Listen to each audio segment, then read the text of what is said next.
Funnel Hacking Live may be over, but the real work is just starting. And this after party is to kick off our ambassadorships, our partnerships, and our collaborations.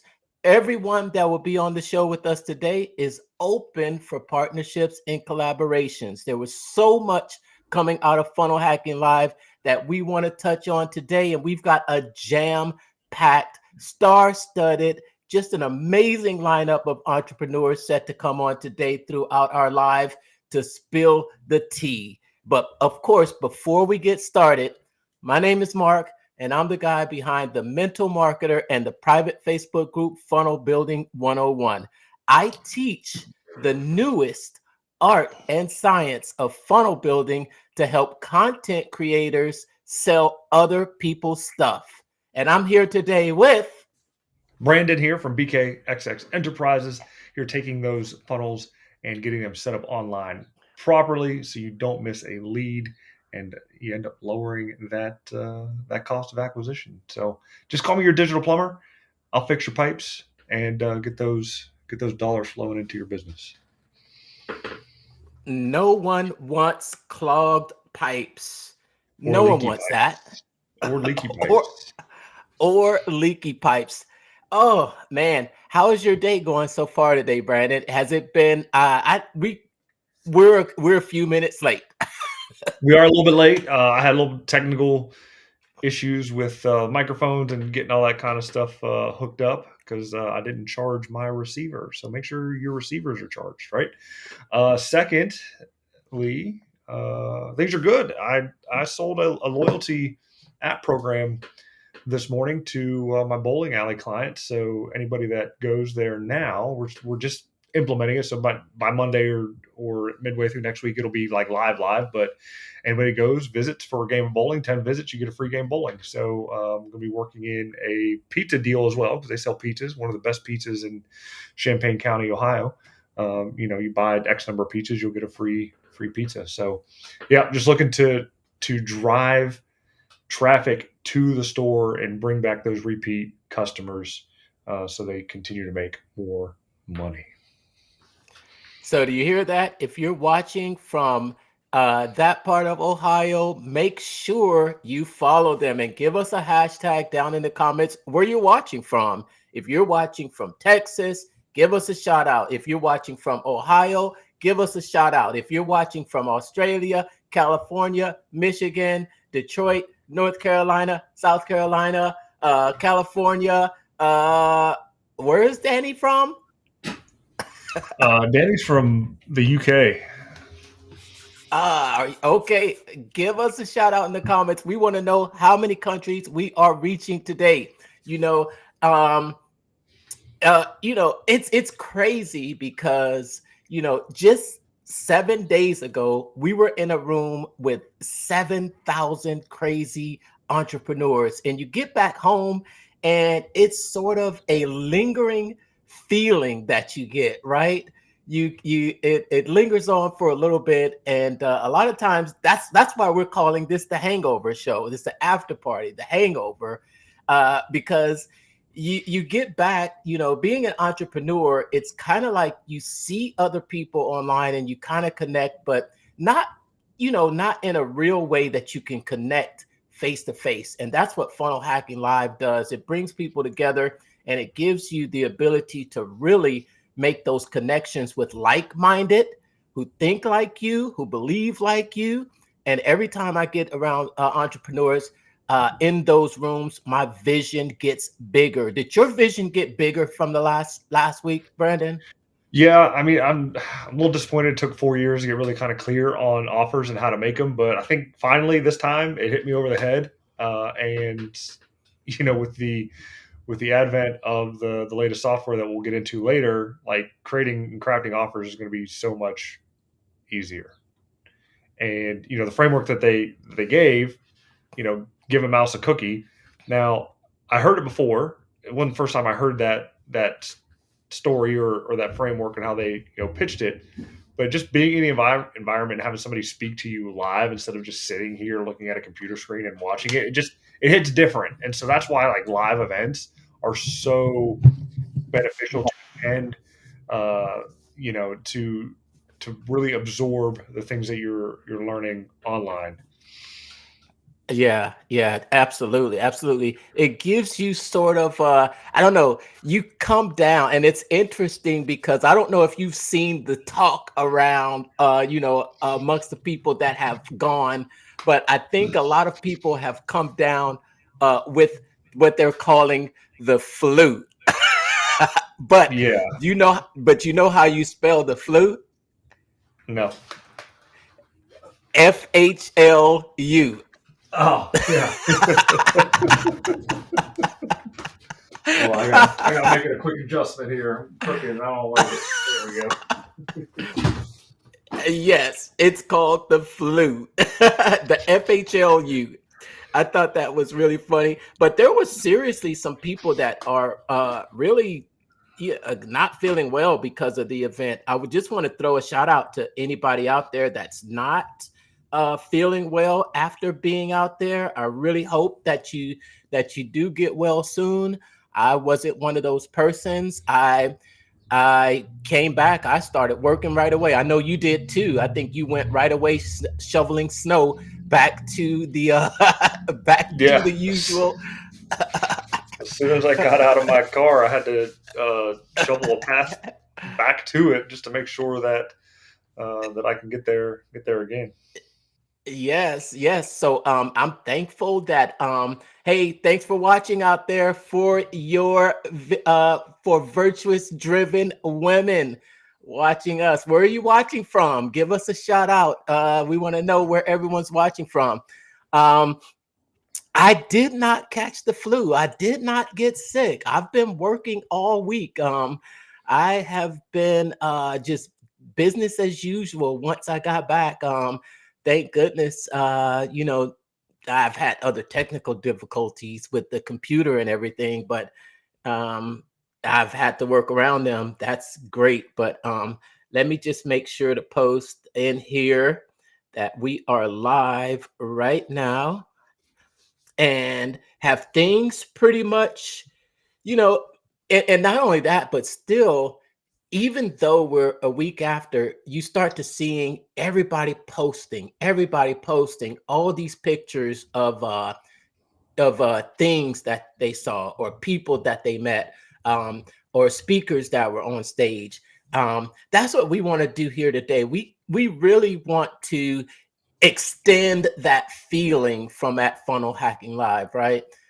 Because most people will go to an event like this and it will give them a boost, but we don't want this to be just a boost. We want this to be something that you actually take and you start to implement and you start to see real results in yourself, your business, your life, whether you're pivoting, whether I think I did talk to some people that said that after going to Funnel Hacking Live, they're going to pivot. Did you talk to anyone like that, or did you decide to pivot at all? No, no pivot for me. Just plowing ahead with the offers that I know work and just putting them out there more. I've been a little reserved with regards to the whole selling online and pitching and doing too much of that, but um, I know I need to do more of it. I need to make more offers, and with my offers, they're not the purpose of the offers is to help these small businesses get more leads and sales. Like that's my main goal. It's not so much for me, it's for them, because I know small businesses run the world, and without them, small communities can't survive. Um, People are always complaining about the WalMarts and the Starbucks, taking over small towns, but no one wants to support the little guy. Well, most of the time, the support isn't there because they can't get a hold of the little guy, or the little guy, can't be found, or aren't showing up when people search. So that's my mission, is to just give a bigger megaphone to the little guy so they can get found, get more leads and sales, and and grow the community. That's it. Awesome, awesome. I do need to make a couple of announcements because we will be here. You're going to see people coming in and out all day, and I've got some exciting things planned for us. They're going to come on, and I just want to say that if you've seen, since I've gotten back, my social media content creation has become much easier, and it might seem like um, I, I, I've broken the code. I've broken the code on how to really produce consistent short clips. And I can give credit to where it's due. There's a couple of tools, and we're going to talk about those today. Actually, got some people coming on that are going to talk about that too. But if you've seen some of my posts on social media from when we were there at Funnel Hacking Live, a lot of clips from the event with some of the speakers and some of the interviews that we did live from the show. There are a lot of clips. You were in a few of them too, Brandon, talking smack. But but We're going to talk about those royalties on the back end. right. But I've made it. Hey, you were promoting your website, so let's talk about royalties here. Yeah, but what I have done is I've made it easy for you to locate these videos and get connected with the tribe with my short YouTube video playlist titled "The Sights and Sounds from Funnel Hacking Live," and it's just a collection of all the sights and sounds from there at Funnel Hacking Live. So if you did miss out on the last ever Funnel Hacking Live, but you still want to get some of the value, then check out that playlist.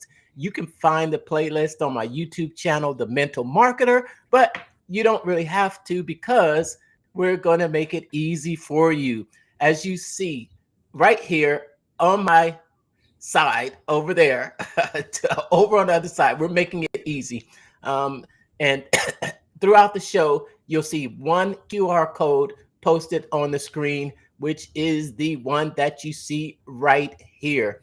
And this links to a download, and it will push the link to the chat as well. Now, this QR code can be scanned to grab a copy of the show notes.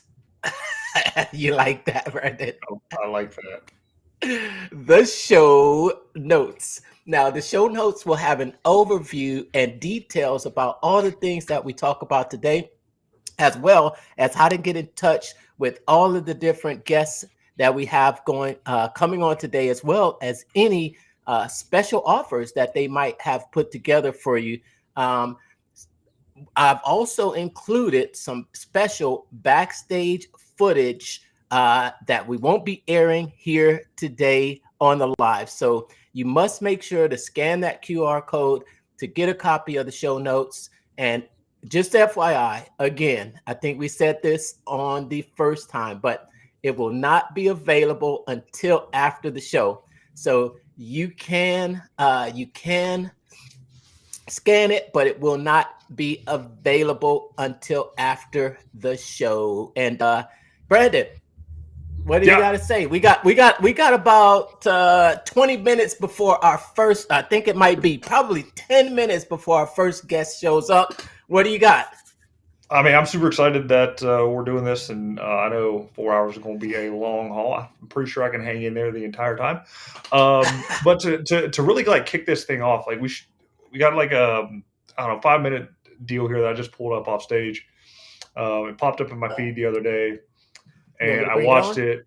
Yeah, not just yet. We'll explain a little bit more. But if you don't know, like Funnel Hacking Live has been around for 10 years, right? And I remember a story like Russell talking about, when it comes to creating content and things like that, like the best content eventually rises to the top, right? So you think about the events and TV shows and things like that that have maybe been on for 10 years, but you don't really discover it until maybe season 4 or 5, right? And that's kind of how it was for us, or at least me. I mean, I didn't go until season 6 of Funnel Hacking Live, right? Because this was our 4th one. And even from that first conference that I went to for GrowthCon, like that's what kind of kicked me off to go one of these things. But ClickFunnels released this video a couple days ago that kind of did a montage of from where it started to where it is now. So I got it pulled up here off screen. Mark, whenever you want to put it on, we'll play it. And you kind of get an idea of what we are talking about and what, we missed the first couple of years of. Yeah, I will. I'll push it here full screen. Okay. I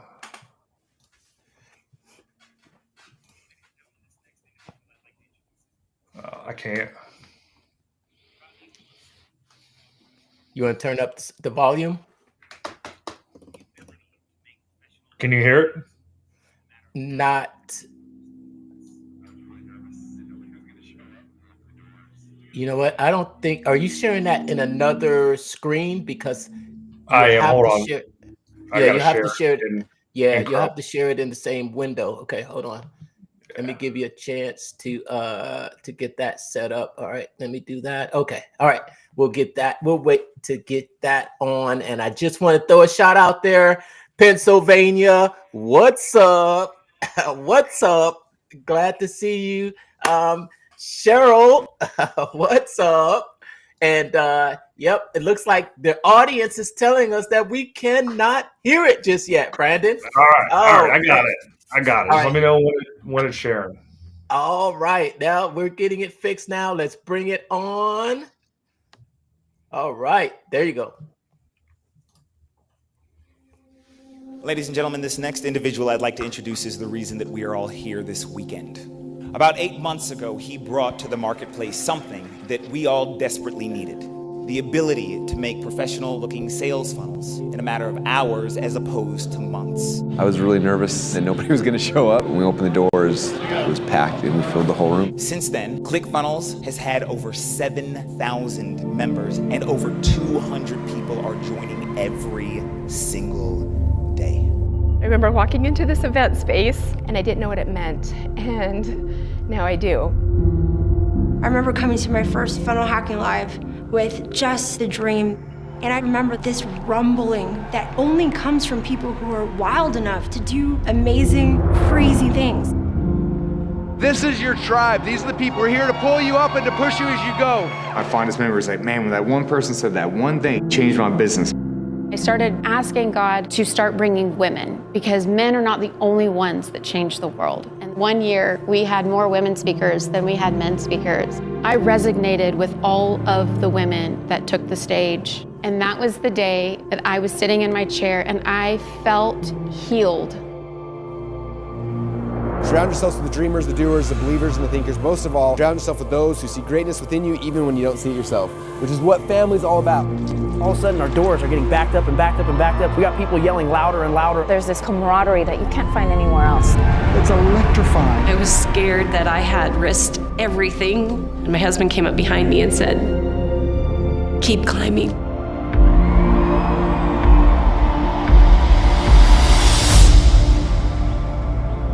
I just came off that stage and we did it. This event is a major pillar in my becoming story. And if there was anyone who loved Funnel Hacking Live the most, it was Dave Woodward. I wish you could be here to see the ultimate conclusion to what he helped build here. We feel him here. He's never left. And I think he'd be really proud of where we're at right now. This is all Dave. All he wanted to do is be here. There's nothing been better in my life than having the opportunity in helping change other people. As you've gone through the struggle and as you've gone through all the pain, the suffering, and the learning, you start to realize what you do matters. It really does matter. There's something magical about Funnel Hacking Live. It's like, man, we did it. Being the last gives those of us who are actually here something special. We can say that we are here at the last dance. Funnel Hacking Live was the pick-me-up. It was the answer. It was the movement. My wife would be like, when was the last Funnel Hacking Live? And I think it was a couple months ago. She goes, you need another one. All of you guys are somewhere in this wave right now. Some of you guys are at the top riding it. Some of you guys are at the bottom. Some of you guys are somewhere in between. But if nothing else, of this event, I wanted you guys to all understand, no matter where you are, there's hope. We're the fighters. We won't stop, won't quit, no matter the cost. Our kids, they see their parents chasing their dreams. Keeping on. It shows them that it's possible for them too. We're the dreamers. We push through the honest with all that we've got. Thank you for an incredible decade. Keeping on. These events have changed and saved many lives. But on my mind, we've made it to the other side. It's sad it's the last one, but I don't think that magic goes away. We're going to carry the torch. Do you hear me?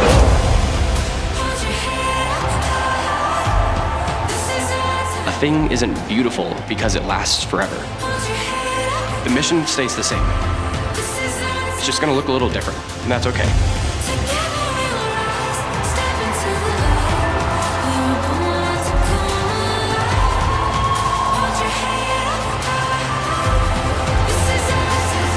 Thank you, funnel hackers.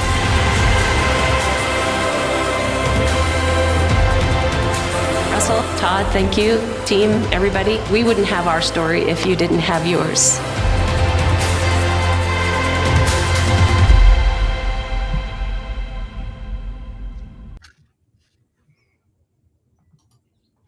Oh yeah, that's the one. That's the tear jerker right there. Especially when, you know, at the end of the funnel hacking live, when Russell and Todd both took off their sneakers and they laid them on the mat, right? Yep. And then right in the middle, they they put Dave Woodward's boots. I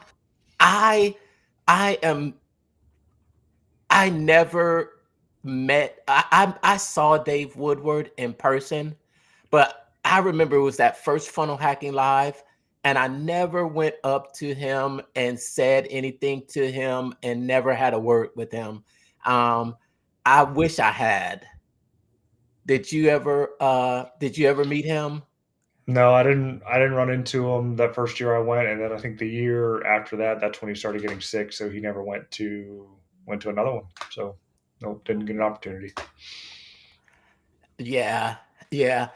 I think that there's one thing that really rang true throughout that video for me, just listening to those stories. I think we talk about how we are now ambassadors, and the beauty about being an ambassadors is that ClickFunnels is a big thing. It is a big thing. I mean, over 500,000 entrepreneurs inside of a private Facebook group, that's saying something. If there's a company that can have 500,000 followers, that's saying something. $1 billion company, could have sold it for $1 billion. It's more than a software company. It's a movement. And it's a movement to help entrepreneurs out there all over the world share their message with the world and make an impact. Now, I think you and I, Brandon, are sitting here today, and we are a shining example of being able to fight and being able to start off and then find ourselves in the position that we are today, right? Where we're being asked to serve this whole community of 500,000 entrepreneurs. And I saw that in the video. In the video, it was really about how we're all fighting and that we all have this dream to be something bigger. And what I hope that by others seeing us and how our journey started and how we've made it to where we are, that others know it's possible for them as well. Who would have thought, Brandon? Who would you have thought? No, I mean, been on the journey for about 4 years, going on 5 years now. Never would have thought I'd be, kind of sitting here, 4 FHLs in, 1 growth con in. The amount of money made, hasn't been insignificant. It has helped, supplement a lot of things and give me experiences that I normally wouldn't have had the chance to do. But again, it's not about the money. It's about serving and, making those around us better and creating that impact. I mean, one of the Russell put out on his latest podcast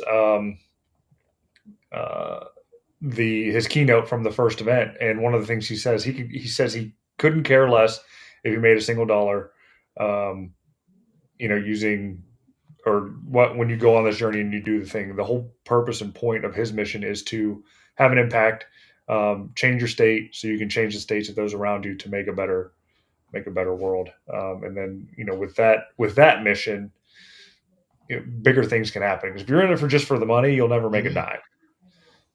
You gotta go into everything with a servant's heart, with no expectations of doing anything, and the money at the end is the reward. But if you go in there with the money mindset, yes, we understand you need the money to survive and operate. That's a given. We get that. But if that is where your heart's pointed towards, it'll never happen. Right. When after I was, after I posted about my congratulatory being selected as an ambassador, there was one ambassador that reached out to me, and I think there's 30 of us, right? 35 of us. I'm probably familiar with 20, maybe 20, but this one I'd never even known who he was before. And I asked him, I said, hey, because I always like to, just get some helpful tips from somebody. This is he's been an ambassador since 2024, which says something, because they're only 6-month, assignments that you're selected. And then after the 6 months, you have to apply again. And I asked him, I said, hey, so what advice would you give to a newbie? And you know what he said to me? He said, solve the biggest problem for your customers and they will become clients. You hear that? Solve the most immediate problems for your customers and they will become clients. Can you resonate with that? Does anyone out there listening resonate with that? If you resonate with that, give me a hashtag, give me a fire emoji. I want to see some fire. Yes. Yeah. So 100% on that. I mean, in fact, I made a post similar to that the other day. Solve the small problems, and your people will come back for you to solve their big ones. So, and you can even go even further back. I read it in the Millionaire booklet about 3 or 4 years ago that I probably listened to at least once every quarter or more. If you can solve 1 million people's problems for $1 a piece, you'd be a millionaire, right? So, it's just coming down to how much work you can do and put in, and how big your reach is to, achieve the goals that you want to achieve. Absolutely. So that's the goal, is serving others. It's the servant mindset. It's not the make money mindset. Of course, you need to make money, but if you do those things, then the money happens as a result of the serving. And it does resonate. What's up? Great to see you out there. I did want to say, what we've got. So what happened? What announcements were there last week? Last week, yeah, it was last week, right? Okay, it was last week. It's like been a week. yeah, it was last week. Feels like a year, but it was only a week. Well, it was a little bit over last week, because last week we were in the arena for the last day with Tony Robbins having that party. But ClickFunnels made some announcements. I guess we're going to get through these throughout the day. I know there's going to be some people that want to come on and talk about them. But one of the big ones they made on the first date was the collaborative commerce. And oh man, okay. So the collaborative commerce. I know there's going to be a few people that come on today that really want to talk about that, because that was really one of the huge announcements. And how this new platform that ClickFunnels has, it's part of ClickFunnels. If you look at the website, it is an Edison company, and ClickFunnels is an Edison company. It's like Edison is the big umbrella. And remember, our friend showed us how many companies that ClickFunnels actually owns. Did you take a look at that? No, I never saw that. You never saw that? Okay, yeah. We're in a group with just a few of us, and someone posted in there, about the trademarks that Edison owns, and it just really surprises me. I think there was 100 or so, and I was like, wow, there's a lot of trademarks in there that they actually own. And then one of them was OfferLab too. So OfferLab is an Edison company. I initially, when the announcement was made, I initially jumped on it. I said, wow, this is going to be a game changer. That they announced it at the event, and they asked everyone to go on the platform, sign up, and register to promote someone's offer, right? Yep. And I did that, and I took it a step further. I registered, and I don't, there's affiliate marketplaces, and I have to be honest with you, I am not a super fan of affiliate marketplaces, just because of the amount of uncredible offers that are put on those sites. I It has to be vetted, and sometimes it just becomes a I don't think the products are worth what people charge for them. And I think I had a conversation with one of the persons that's coming on today about that too, and he's gonna tell us what his real big lead generation strategy is, and I know he's involved with OfferLab too.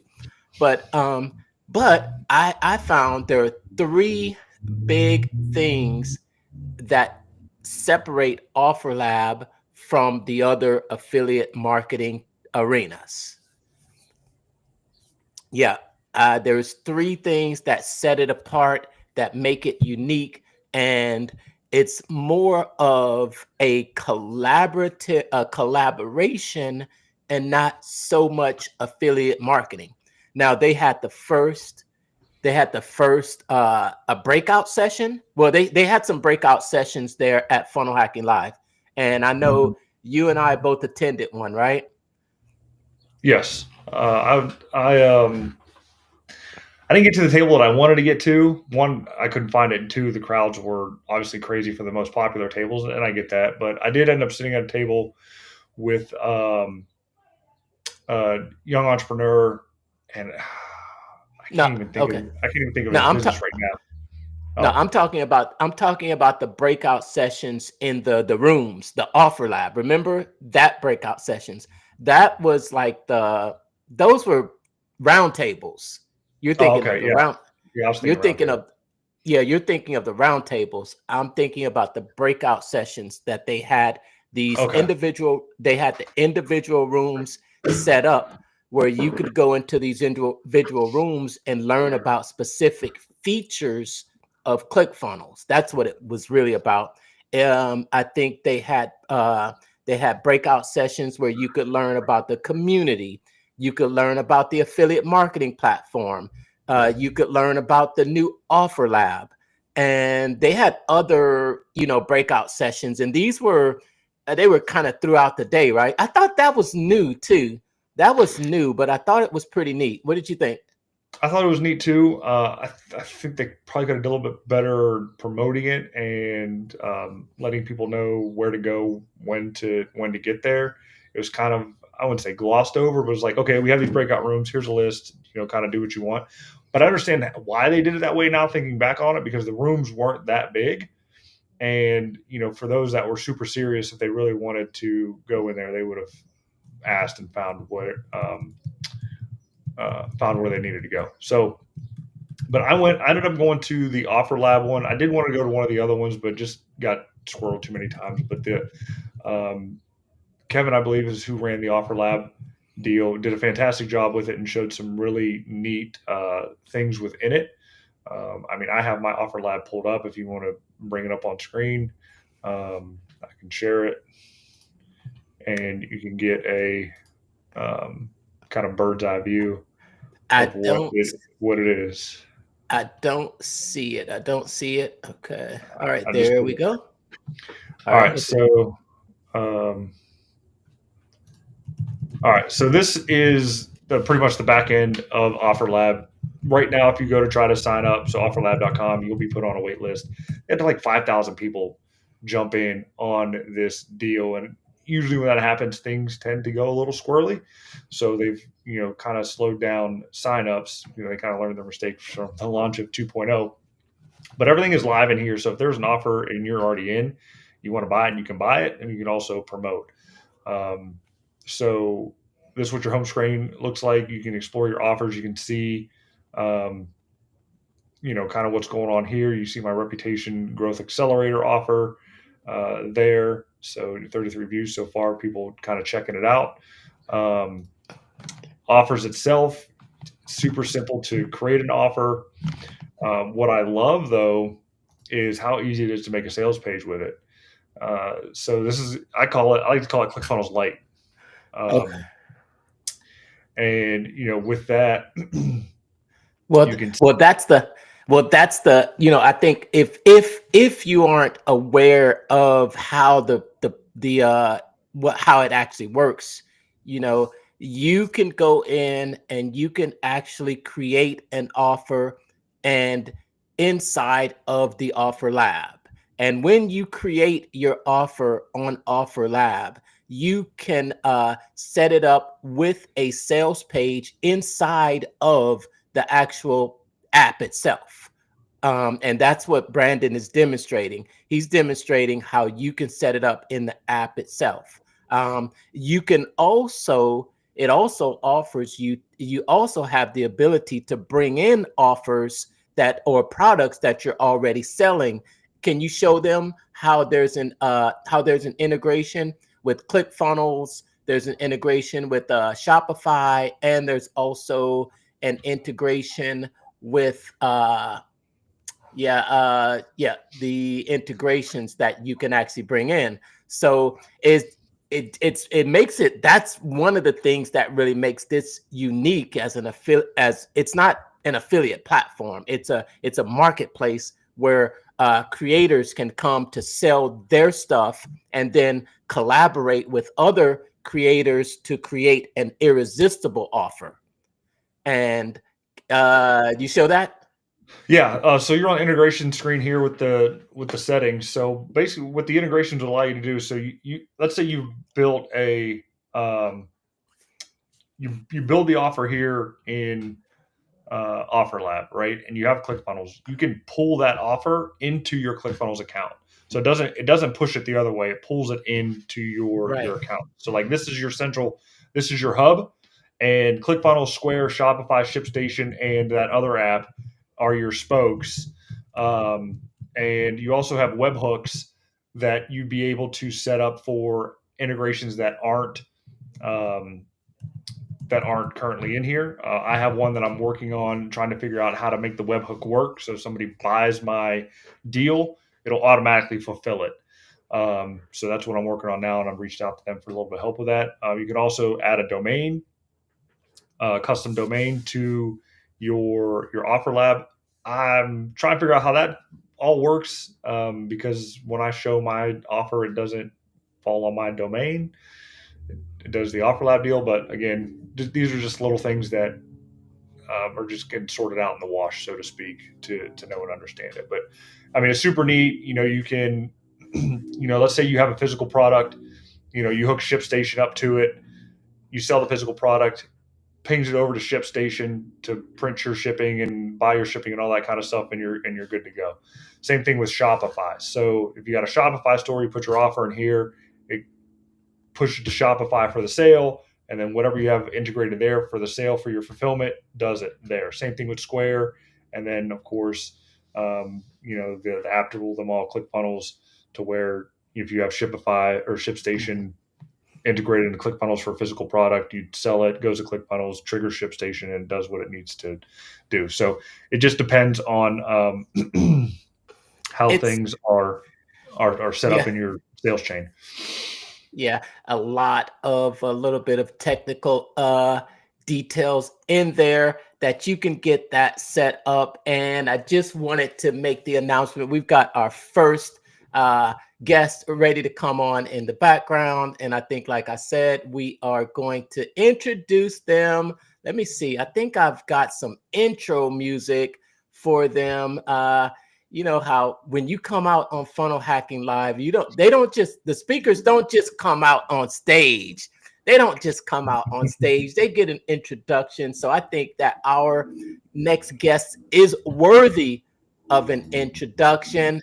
Let me cue up some music here that I selected specifically for this next guest. Let's see here. There we go. Can you hear that? Mm-hmm. Feel it. Because this next guest, this first guest that we have coming on is, what can we say about her? She was dominant at Funnel Hacking Live, sharing her story, motivating others, inspiring others, and without further delay, let's put our hands together for Renee Jackson from the Funnel Lab. From the Funnel Lab. Welcome, Renee. It's good seeing you again. That's great. Thanks for inviting me. Welcome, Renee. Welcome. Thanks for showing up today. I know we were supposed to have you on the red carpet, and that didn't happen, but we're happy to have you here. Tell us, for everyone out there that doesn't know who you are, we want to give you a chance to actually tell us your story and how everyone. Great. Yes. My name is Renee Jackson. I'm the owner of Ambitious Endeavors. And what I do is I help startups grow their business by learning how to use ClickFunnels to generate leads and sales more on an automated basis. And I empower startup entrepreneurs, not just with creating this, the funnels and the systems, but empowering the business owners themselves to show them how to do it themselves. Awesome. That's always so interesting. Yeah. Tell us about your experience at Funnel Hacking Live. Oh man. It was okay. Like the first time I ever went to Funnel Hacking Live was in September of 2023. That was number 9. And we had the last dance, and as usual, Russell delivered. But I think this one was way more impactful for me than the first one I went to. When I knew a little bit. I'd been like introduced to funnels with the One Funnel Way a couple years before that. So I was still in a navigating, trying to figure it all out process. So when I got to that Funnel Hacking Live, I did make a lot of improvement the first 90 days after that. But this Funnel Hacking Live right here, the reason I feel it was so impactful, at least in my journey, is because I'm at the point where I know all the pieces and parts so that I can go in and see, okay, that's the one piece I'm missing, which is the webinar. That was such gold to me, that through all this process, I'm making good money, but I don't have a webinar, and what can I do? Russell spent a whole day talking about the one-to-many presentation. He spent a whole day out of 4 days. It came like that night, it just kept hitting me. You don't have a webinar. I know I should have been done away. I got perfect webinar all on my thing up here. I got it all over my for whatever reason, you get tied up in business, in the doing of fulfillment of clients and stuff, that I'll put that to the side. Well, this Funnel Hacking Live gave me that one thing and said, like, that's what you need to be doing, like yesterday. So though I have client work, it's no more putting it to the side. My nose is to the grind for the next 2 weeks to get the webinar done and launched by the 15th of next month. Nice. He did. I thought he did lay out the very first day. You got one. Everybody else got one of these? I got a few extra too for you guys if you want one. Oh yeah. I grabbed a stack. I gave one to my boys, sending one up to Canada, and I think I got one extra one for myself. Yeah, I can only put so many in my bag. Yeah, let me ask both of you. What's the very first note that you have in yours? Let me go grab mine. Hold on. The first one is, why am I here? And that was Why from, am I here? That's it, right? That was from Devon Devon when he came out. That was like the start of his deal to get us pumped up and to get us in the right frame of mind for the rest of the time we were there. So why am I here? And then what's my next chapter? That was Devin Brown, and then Russell Brunson. Important days. You only have so many. It was like 25,000 or so days that you have to live. And the day you were born is the day, and the most two important ones are the day you were born and the day you find out why you're actually here. You were born. That was Wow. like Yeah. When you mentioned that, I can just see him on stage saying it right now too. That was really powerful. He knows how to start an event off and get you prepared for the next 4 days, and then deliver. And what was your first notes, Renee? Okay, man, great. Just like you, it says The Last Dance. Why am I here? What's the story that brought me here? What am I going to do next? Then I said, change your world first, then change the outside world. You need a definite purpose. And I can go on. Then it talks about the hero's journey. Who do you want to become? Who are you called to serve? Drifter versus driven. Faith versus fear. Faith in your purpose, faith in your plan, and faith in your God. That's just page 1. Yeah. You mentioned that he talked a whole day about webinars, and he talked about what did he say? The 4 things. He said a level 10 offer. Level 10 offer is the first number 1 step. I got the 4 steps. Yeah. Number 2 is the one to many. 3 is bring it virtual, and the 4 was the 2 commas. Yep, the 2 commas of impact is the final part, and then he goes into the stats of all the award winners, which I find to be very very impressive since they've been kind of giving it out the past couple of years. Yeah, nearly 2,700 millionaires awarded 2CC. Nearly 400 2CCXs, 125 2CCC awards, and 11 2 Heart awards. That 11 2 Heart, though, I thought that would be more. I really did. If you're not familiar with the 2 Heart Award it's people that have given and donated $1 million to charity. Yeah, to charity there, and I think people should give more. If you have it, give it, because more will come back to you tenfold. So really excited for the next award. Don't know if I'll ever hit it in my lifetime, but you can never say never. But the 3 comma club award. Man, wasn't that the new drop on that one? Like, just take it out there. Yep, the $1 billion award, made using ClickFunnels, and yes, that was neat. Oh wow! Can I go back to the charity thing? I believe, just like Russell and they had started out speaking on that, I believe that any business that makes giving back part of their business model, everybody in the world should be trying to see what's going on over there. So it's not about just Russell raking in the funds. It's not about us as service providers raking in all the money. Yeah, funnels can rake in a lot of money, but it's not about that. The company that we represent also promotes that. Not only, I call it, this is just my terminology, get rich and give back. So I wanted to build wealth and get back, because some people are offended by the get rich kind of thing. But I really believe that. I believe it in ClickFunnels, build wealth and give back. Absolutely, absolutely. Our next guest is ready to come on, but before we do, I want to just ask you, Renee. So out of the 4 days, your biggest takeaway was the one to many, the webinar. That I do not have one, and I need to get one and stop playing with it. And that's what you are committing to implement by, what's that date? We want everybody to hear that date, Renee. I'm calling it out.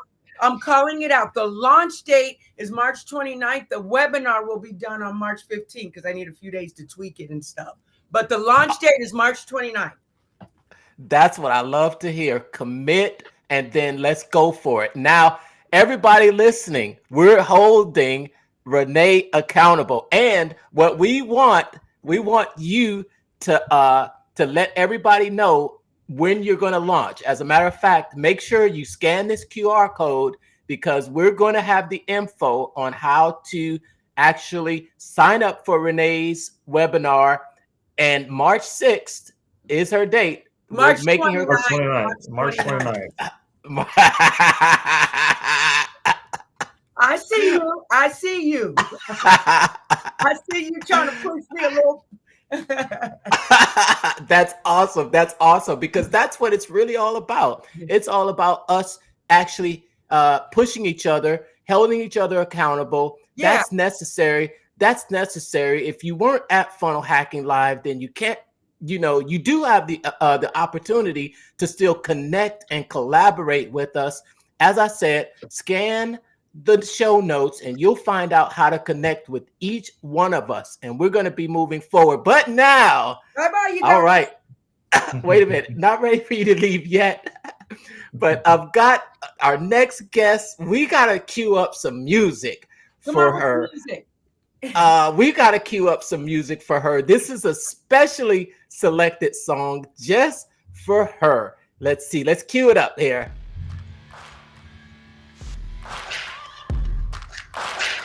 Yes. All right. We are. Next guest is none other than the Mompreneur of the Year, co-CEO of Expedition Soaps, everyone's favorite funnel girl, yours and mine, none other than Tracy Kelly. Let's give a warm welcome. Hey. Hi, Renee. All right. You like that? You like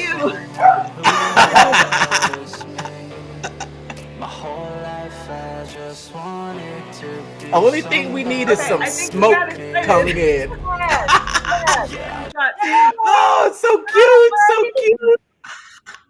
Yeah. So cute. Hi, Tracy. I love the shirt. Hey, thanks. This is my new one of my new ones, right? I had to get the long sleeve. I was very excited. It's very lightweight, always comfortable. Gotta love ClickFunnels t-shirts.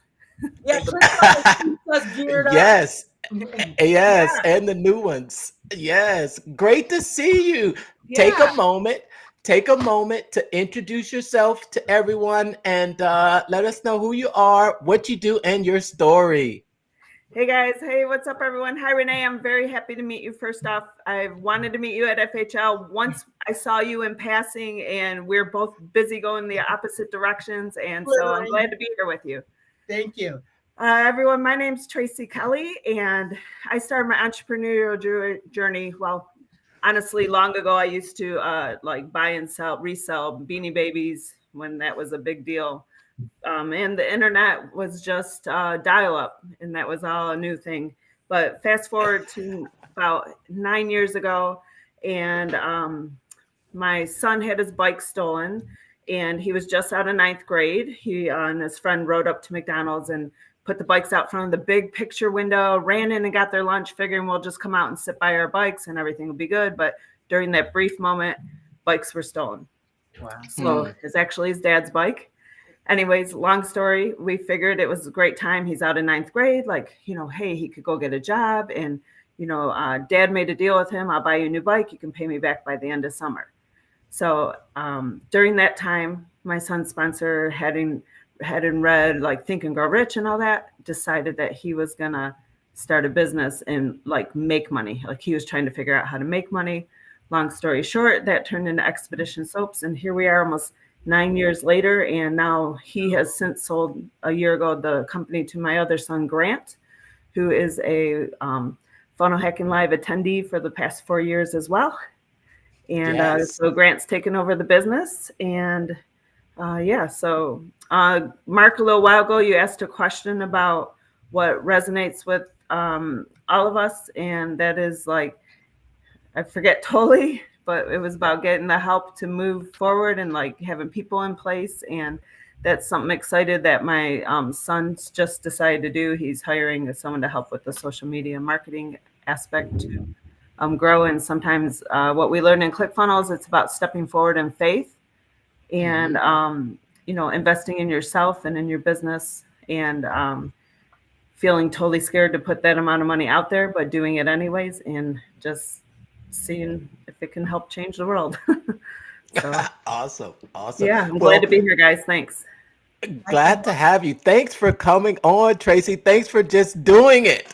Yeah, no problem. I'm glad to be here. Yeah, so you've been to this is your 4th Funnel Hacking Live. Yes. How does and this is the last one too. Mm. I think it had all of our heartstrings kind of, just kind of pulling at us when we saw the boots, and he laid the boots out there. Did you ever meet Dave Woodward? No, I never had the opportunity. At the first Funnel Hacking Live was when I was pretty new to the whole ClickFunnels community, and at Funnel Hacking Live, I was just starting to learn who he was. And I think that year they were doing Team Dave t-shirts to give out to everyone to show support, and that was kind of my first understanding of even who Dave was and the role he played in the ClickFunnels community. So I haven't had the opportunity. Never had the opportunity to meet him. Since then, have learned a lot just by things that Russell has shared. And it was a pretty heartbreaking journey to see them all go through that, especially Dave and his family, because Dave passed away from cancer. And so I never had the opportunity to meet him, but surely would have loved to. Seemed like a great guy. Yeah. Nice. So how would you say this one compared to the others? So just in a moment ago, you talking, I was thinking you're describing the moment Russell and Todd left their shoes and Dave Woodward's shoe boots, or what were those called? The boot sandals. Yeah, right. They left sandals. Those, and I was, and you made me, the thought that came into my mind, and you guys let me know what you think. I felt like it was almost this feeling of desperation of wanting to take in every moment and everybody at Funnel Hacking Live, because it was like, I felt like we were scrambling to absorb it and take it in and make connections, because it was the last one, and we're all feeling this like void. I mean, it's almost like the death of FHL. It's heartbreaking. Right? Like for all of us diehards that love to be a part of this community, like that's like taking away our biggest piece. And so I don't know, just in that moment of you speaking a few minutes ago, the word desperation came into my head. Like I felt like I didn't want to miss a moment. And when it was over, it was just really hard to believe that this is the end. Like, wow, that sucks. And I know there's other things in place, and the connects are going to be a thing. I just feel like there's so many diehard fans that I feel like if people know there's a connect, like literally everyone's going to want to travel there and be part of that connect. And it's just going to be another FHL overcrowded room situation. I don't know. Well, I can tell you this Sunday, Columbus, Ohio, New Albany area, 6:30 p.m. If you are watching and want to travel to Columbus, reach out to me. We'll get you the details on that.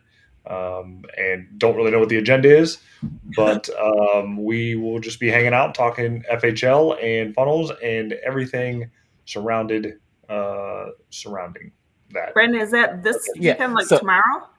Yes, tomorrow. Oh, okay. I can't make it.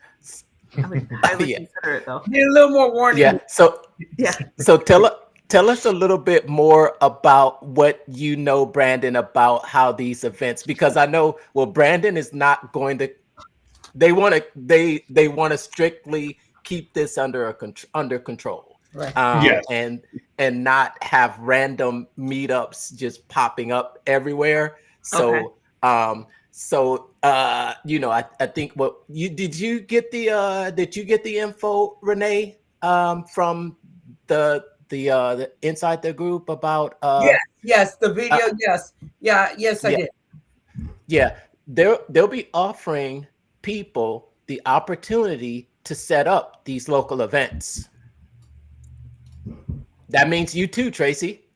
Yeah. I need to do a Detroit event, so I'm on it. Arizona's hot too. Yeah, they do want to control. So there is a site. I don't know if they gave us the site link or not, but I know they put it up that it was like kind of built on the back end to put your event in. And then based on popularity of the event, confirmed attendees, things like that, they may send out somebody from HQ to visit, drop in, and drop some knowledge. For what we're doing, it is a non-official, supported event. So this is kind of what we decided to put together, and so it's not sponsored ClickFunnels, nothing. Yes, we are ClickFunnels users, but it has nothing to do with that. So please know and understand that there's no direct affiliation with CF or Edison or anything like that. It's just us masterminding, getting together because we're in the same community. But that's it. So I got to make sure to put that disclaimer out there. And please understand, this is not CF event. I can't stress it enough. But we are meeting Sunday, 6:30, New Albany, Ohio area. Message me for details. All right. You'll be with Mr. Wheeler? I will be with Mr. Wheeler and Mr. Hoover and Mrs. Hoover and one other gentleman named Jacob and one or two other people there for sure. So nice.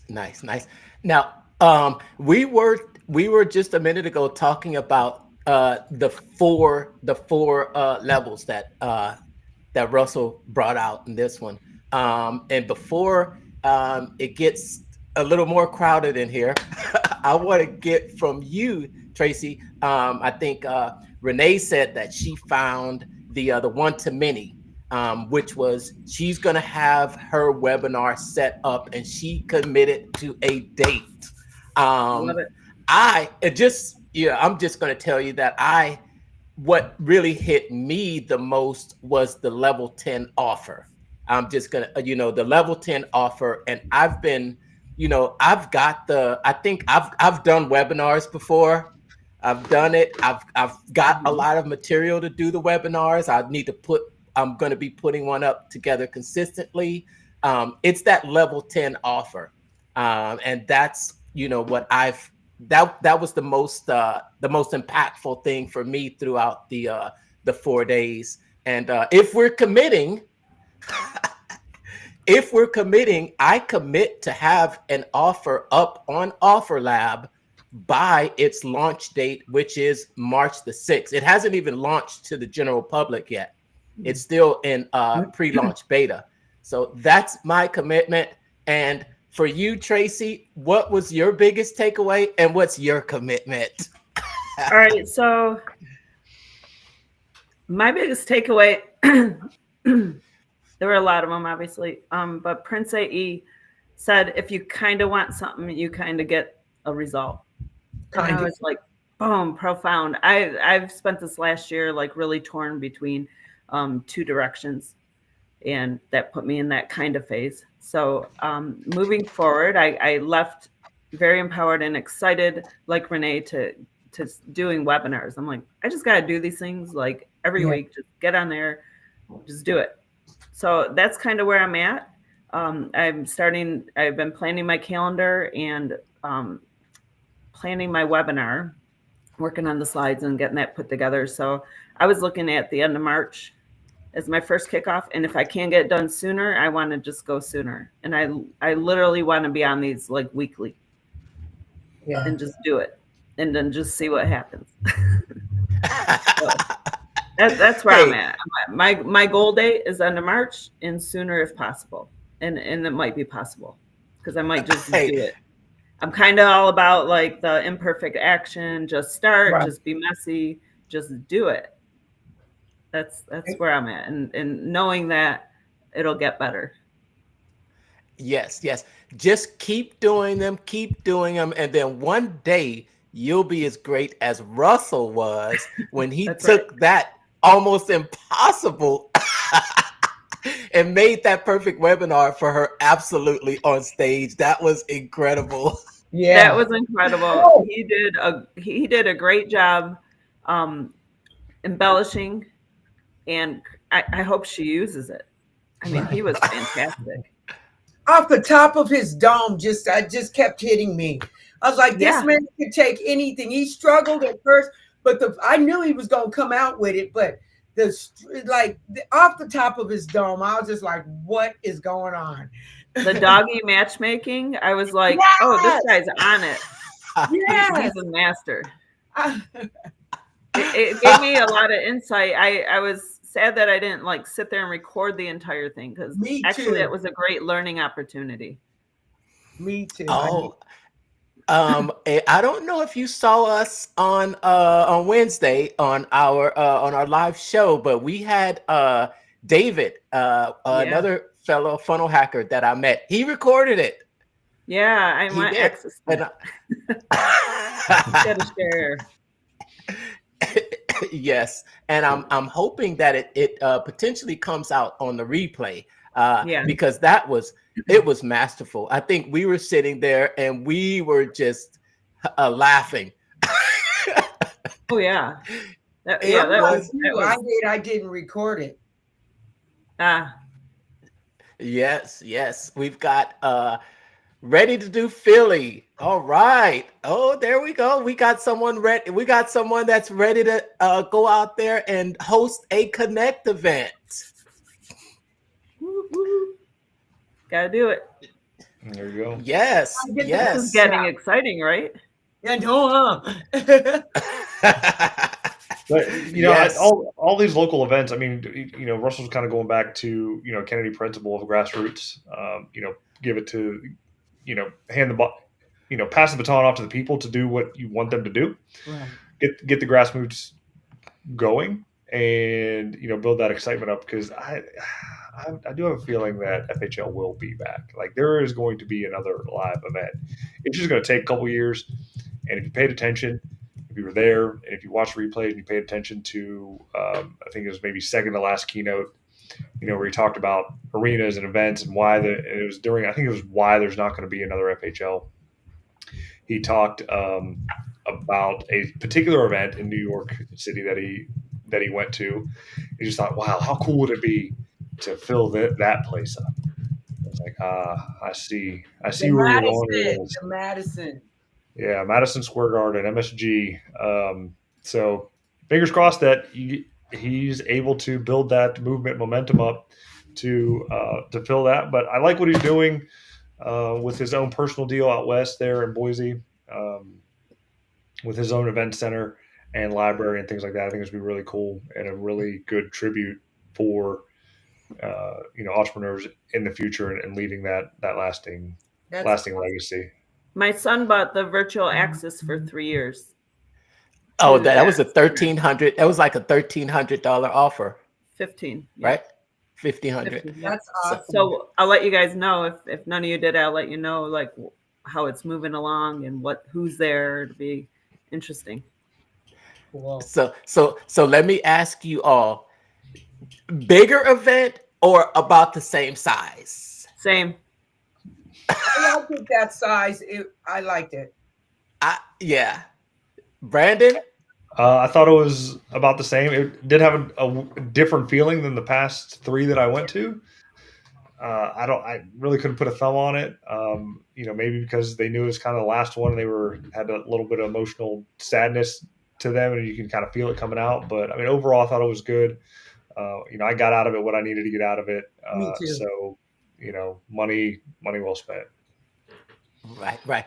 One thing that was resonating throughout the event is that ClickFunnels is for the next generation.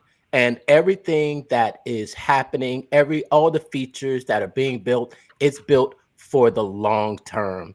And our next guest that's ready to come on, he is old school, okay? He is old school. I had a great conversation with him at the Funnel Hacking Live event. He's an awesome person to talk with and just get some of the best knowledge that out there. So I'm going to cue up the song that I have for him just to give you the name of the song. The name of the song that I've queued up for him is called Immortal. Let's hear it here. Hold on. Let's see here. Hold on. No, not the right one.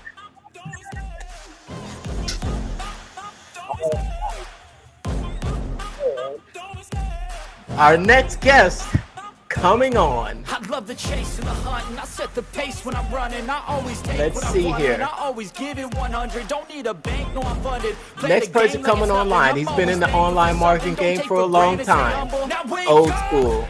It's time He to helps look at people the change their enemy. financial future with online marketing. And when he's not in Malaysia, you can find him in the great state of North Carolina. Let's give a huge shout out to our next guest, none other than Tim Hewitt. Hey, Tim, welcome on. How'd you like that? How'd you like that intro? Capitalist pigs. Uh-oh, we can't hear you. Hey, Tim. Uh-oh.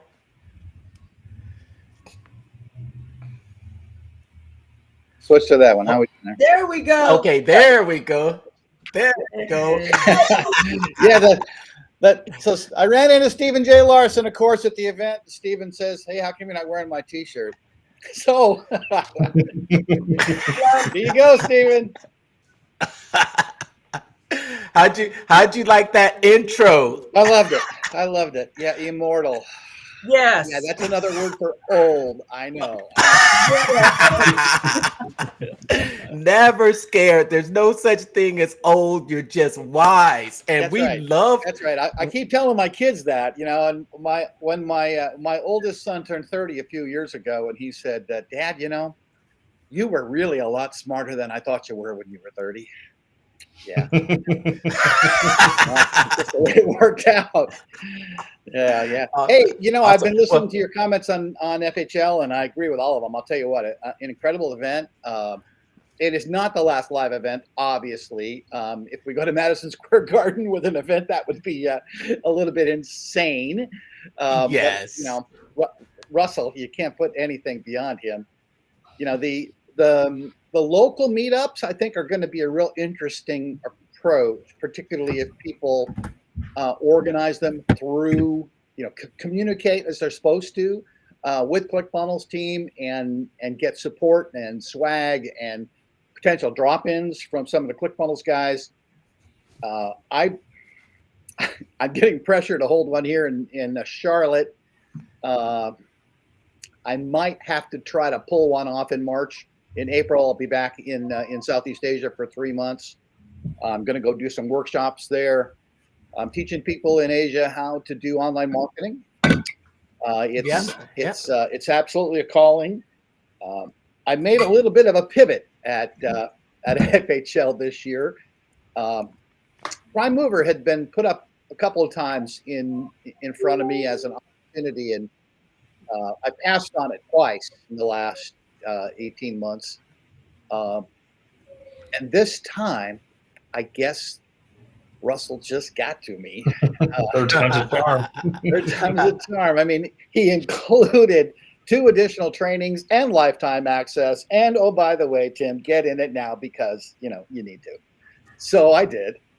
Nice. And, it's interesting is it doesn't fit where I was going the day before FHL. I know. But it absolutely fits where I'm going now. So yeah, Russell got me. The pivot that I'm making, and I haven't really told very many people, I will continue to support the business that I'm doing now, which is primarily affiliate marketing and education of affiliate marketers. And it's running like a machine. And the live trainings that I've been doing in Asia have absolutely changed lives already. And I'm just so excited about that. Where I'm pivoting is to a project that I tried to work with a client starting about a year ago. And it's another huge opportunity to change lives. He runs charity golf events. And in a charity golf event, you can raise $30,000, $40,000, $50,000 for a charity while a bunch of guys are out smacking a golf ball around. But when you're one man running charity golf events, even though he's raised $30, $40 million over the last 15 years, what I kept thinking about was teach other people how to do this and let hundreds of people run charity golf events as a premier way to raise money. If you go ask any of the AI engines, what's the best way to raise money? Charity golf events show up as high earners, but they show up as high difficulty. And as a result, people don't do them. Unless you can find somebody who's really talented in how to run them, they are daunting. Well, my friend, who's this guy, Mike, that I have known for many, many years, and I was actually in the golf business for quite a while. He's an expert at this, truly a level 10 skill set. But I couldn't get him past what's a funnel. I sent him expert secrets. I spent lots of time on the phone with him. I set up an account for him and walked him through, what's a registration funnel going to look like for an event? Wow, that's pretty cool. That would make registration a lot easier. God, that scares me to death. I don't think I can do that. And I realized that with his knowledge about charity raising and my skill set, it's a perfect match. So he'll do the training videos. I'll do the marketing. I'm flat out with prime mover stuff now, building the offer stack, building out the webinar. Before we even have a product, we know what the product kind of is going to look like, but we're going to have everything ready to go. And then we're just going to have to go build the product to do it, which will be fun. So we're going to write a book. We'll have a course that goes with the book, with the audio that goes with the book, a bunch of extra video training showing how to set up games on the golf course, things that everybody wants to do. He's got 31 different games on the golf course today that are formal. And as we've talked through it, he's got a dozen more that are informal that we're going to make formal. Plus a golf ball cannon, which is just like a potato gun. Oh no, I wouldn't. That sounds fun. I hope you're not shooting golf balls. We are. Seriously. And there's a competition on the course to see who can get either closest to the pin. So you get the guy with a cannon, right, shooting a golf ball, and then a golfer trying to hit a golf ball to see who can get closer to the pin on a par 3 or who can shoot longer on a par 5. And of course, every time you have these games on the golf course, the golfers pay to play. And that's the money goes to charity. So you get money everywhere on the golf course. These guys are drinking adult beverages and smoking stinky cigars and paying to play events, and all that money goes to charity or whatever the fundraiser is. So that's pretty awesome. They're great fun. I've participated in a lot of them, but I've never thought of actually running one. Yes. Well, you certainly have pivoted from our conversation at Funnel Hacking Live. Yeah. Because I know Renee and I, we were both talking about our conversations with you, and they were both similar. Yeah, right? the newsletter dropped. My LinkedIn newsletter might drop. I'll tell you what. Yeah. The LinkedIn newsletter has been great. So what So I have ADD. I'm one of the original ADD kids. You know, I know a lot of it's okay. Business are, and as a result, the last 4 years in this business have been really actually good for me because I have been experimenting with various ways to help people earn. And so I will do something for 6, 8, 10 weeks, prove it out, then make a little course about it and get that to my membership so they can then do what I'm doing. But I'm not going to put it in front of them until I believe it works. And so that experimentation has been a lot of fun. It serves my ADD. Because 6 weeks I'm going to be doing something else, but I keep the other ones going with virtual assistants, and that's the key for me is I can pass that off to somebody else to keep it maintained while I move on to the next challenge. I did that in my whole career. I spent 40 years in IT in the semiconductor industry, and I basically defined things that we were going to execute, built them out, pass them off to somebody to take them to the next level and then maintain them for 30 years. And I realized I needed to kind of do the same thing to stay happy in my post semiconductor career. The LinkedIn newsletter was the culmination of years trying to get LinkedIn leads for less than $50 a lead. Now, LinkedIn leads are high value. People on LinkedIn have money. They're not afraid of a $3 or $4 or $5 or $10,000 program if they believe the value is in it. It's not like going on TikTok where your leads come in and they may flow in 100 at a time, but they're worth about 10 cents a piece. So LinkedIn turns out have a newsletter function that they will send to people who are following you, part of your network, in an email. They don't just send a link to say, hey, there's something here on LinkedIn. They actually send the newsletter in email to your followers. So by dropping that on a regular scheduled basis and you don't use it as an ad, but you link it back to, I link it back to blog entries, but you link it back to your offer, make it relevant. And my take-up rate is over 70%. Which is unbelievable. If I send out an email to my list with blog links in it, I'll get 5% will follow those links to my blog. When my LinkedIn newsletter goes out, 70% of the time I get links going back to the blog post, and that's where all of the pictures are. Well, I think one of the differences that we talked about there at Funnel Hacking Live was that the email comes from LinkedIn itself. Yes. So there's almost 0% chance that your email ends up in the spam folder. Right. Exactly. So yeah, their deliverability is very, very high.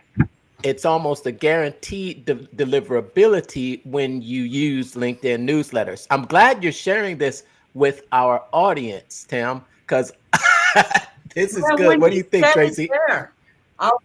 Yeah, I'm learning. I'm like, ooh, I'm not even on LinkedIn. So, and then the interesting thing is you invite people back into your network and you invite them into your network for your newsletter. So you make it right up front. Hey, I publish this newsletter on marketing tips every week. I'd love to connect with you. I'm sure there are some things in my newsletter that would be interesting. You personalize these, and then you can send out invitations to link to people on LinkedIn based on two factors I've discovered. One of them is how long you've been there. The other is how large your following is. So if you're a brand new LinkedIn account, they might throttle you after 4 or 5 invites. But then come back tomorrow and do it again.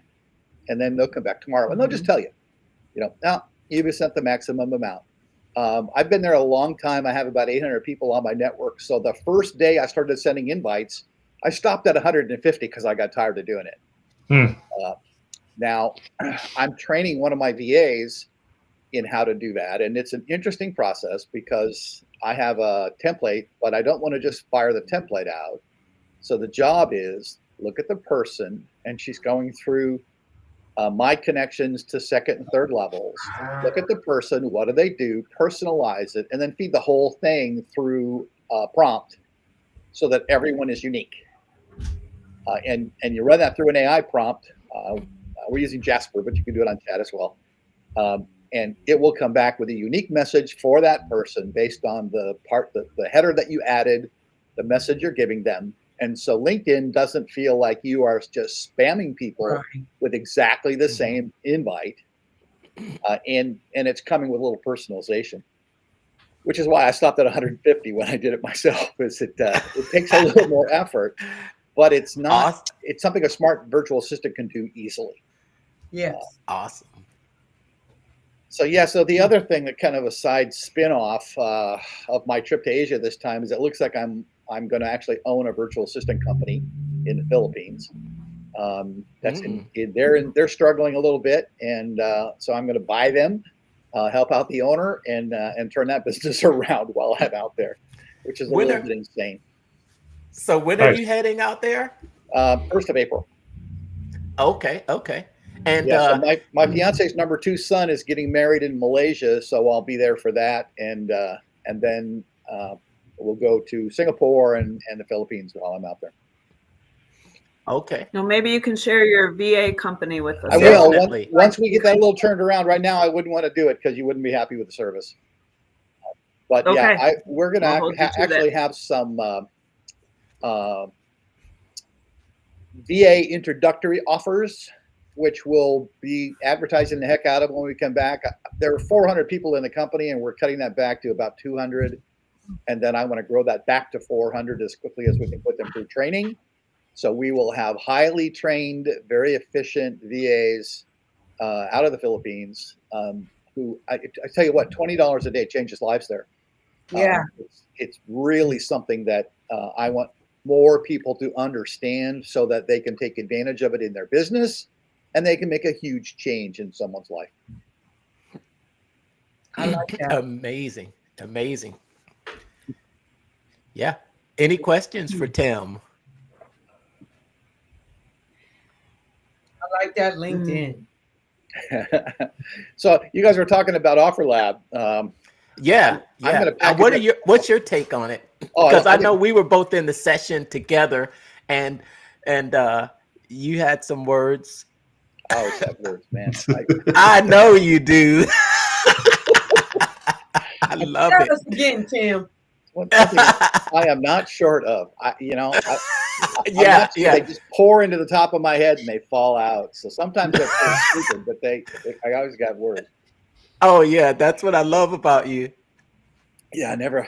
I'm an introvert who talks too much. I don't know how that works. Yeah. So OfferLab. I've been sharing it as widely as I can, actually trying to get some people into it who were not part of the pre-release, because they've got some programs that I think would go very, very well there.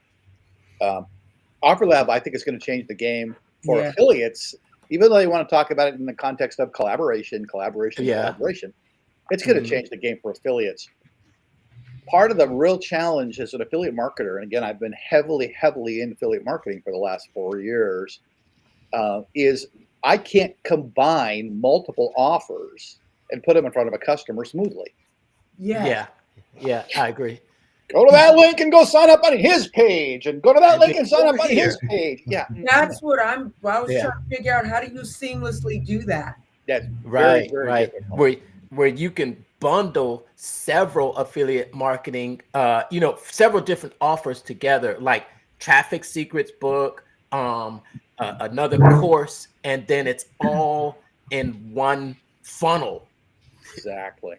And one of the biggest challenges is the ability to, so digital marketing, which people misunderstand, is really only different from print and broadcast medium in that we can tailor our message to our customer in near real time. Yeah. So, if you get a print ad and you buy it, the company will continue to send you print ads because they don't know you bought it. In our case, we know they bought it. Now we can offer them something else that's of high value that supports what they bought. Very difficult to do in traditional marketing. Well, it's also very difficult to do in affiliate marketing because you don't necessarily know somebody you sent to an affiliate link made a purchase. Now you do. You get instant notification of your customer who made that purchase. You can change the workflow they're on. You can provide them with higher value in their emails and follow-ups and say, a week later, say, hey, how do you like that thing you bought? I know you're just getting used to it, but take a look at this extension because this program fits with that program very well, and it's likely to increase your odds of success. And I do that manually today, which is painful. One of my VAs tracks down every day. She goes into every marketplace and looks at every affiliate sale, goes back to my customer database and marks that they bought something. And did you? It's very inefficient. So there was a session just yesterday held. Were you in that Offer Lab session? I was. I was there too. Were you there? You were there, Brandon. I know you were there, and you were there for some time, right, Tracy? Were you there, Renee? Yep, I was there. Yeah. I thought it was interesting how Russell talked about. No, I'm sorry, not Russell, but Kevin. Kevin. He talked about how Russell ran the campaign with Grant Cardone, and how Russell promoted Grant Cardone, but on the back end, it was Russell that got the advantage because Russell's offer was on the sales page, the thank you page. It was on the thank you page for Grant Cardone's offer. Right.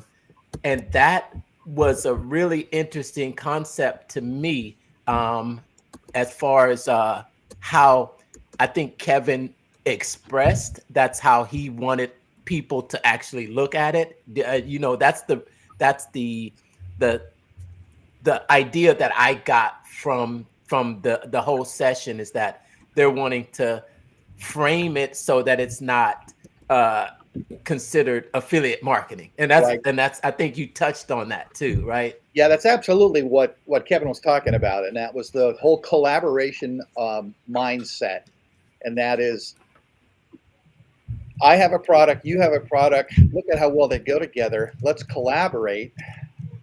Put our marketing content, put our sales pages in Offer Lab, and then together we will market these products. And I'm going to put mine 1 and 2, and you're going to put yours 2 and 1. And we'll just all use the same material, and we'll blah blah blah. And I think that's great. But there's much more that it can do. Nice. Okay. Before we get more deeper into that, I love just piquing your ear. I love just hearing everything you have to say, Tim. But we'll be saying goodbye to one of our guests right now. She's got to go. She's got other things to do that are just more important than us. I get it. Okay, I get it. Thanks. I'm just joking with you. But Renee's going to be taking off. Thank you for spending the time with us today. We appreciate it. Do you have anything special to tell everyone out there? Or, I'm going to leave your contact information on the show notes, but give us some final words. Just for today, for anybody that's on a podcast, or sees this podcast, I'm giving a free social media audit. No obligation. I just want to show you the opportunities that you could be taking advantage of, and a website audit just to see if you're missing some things that you could take advantage of. Just because you're on the podcast. Awesome. We'll make sure that it's linked. Remember, the QR code is directly to my left, your right, my right, your left. This right there.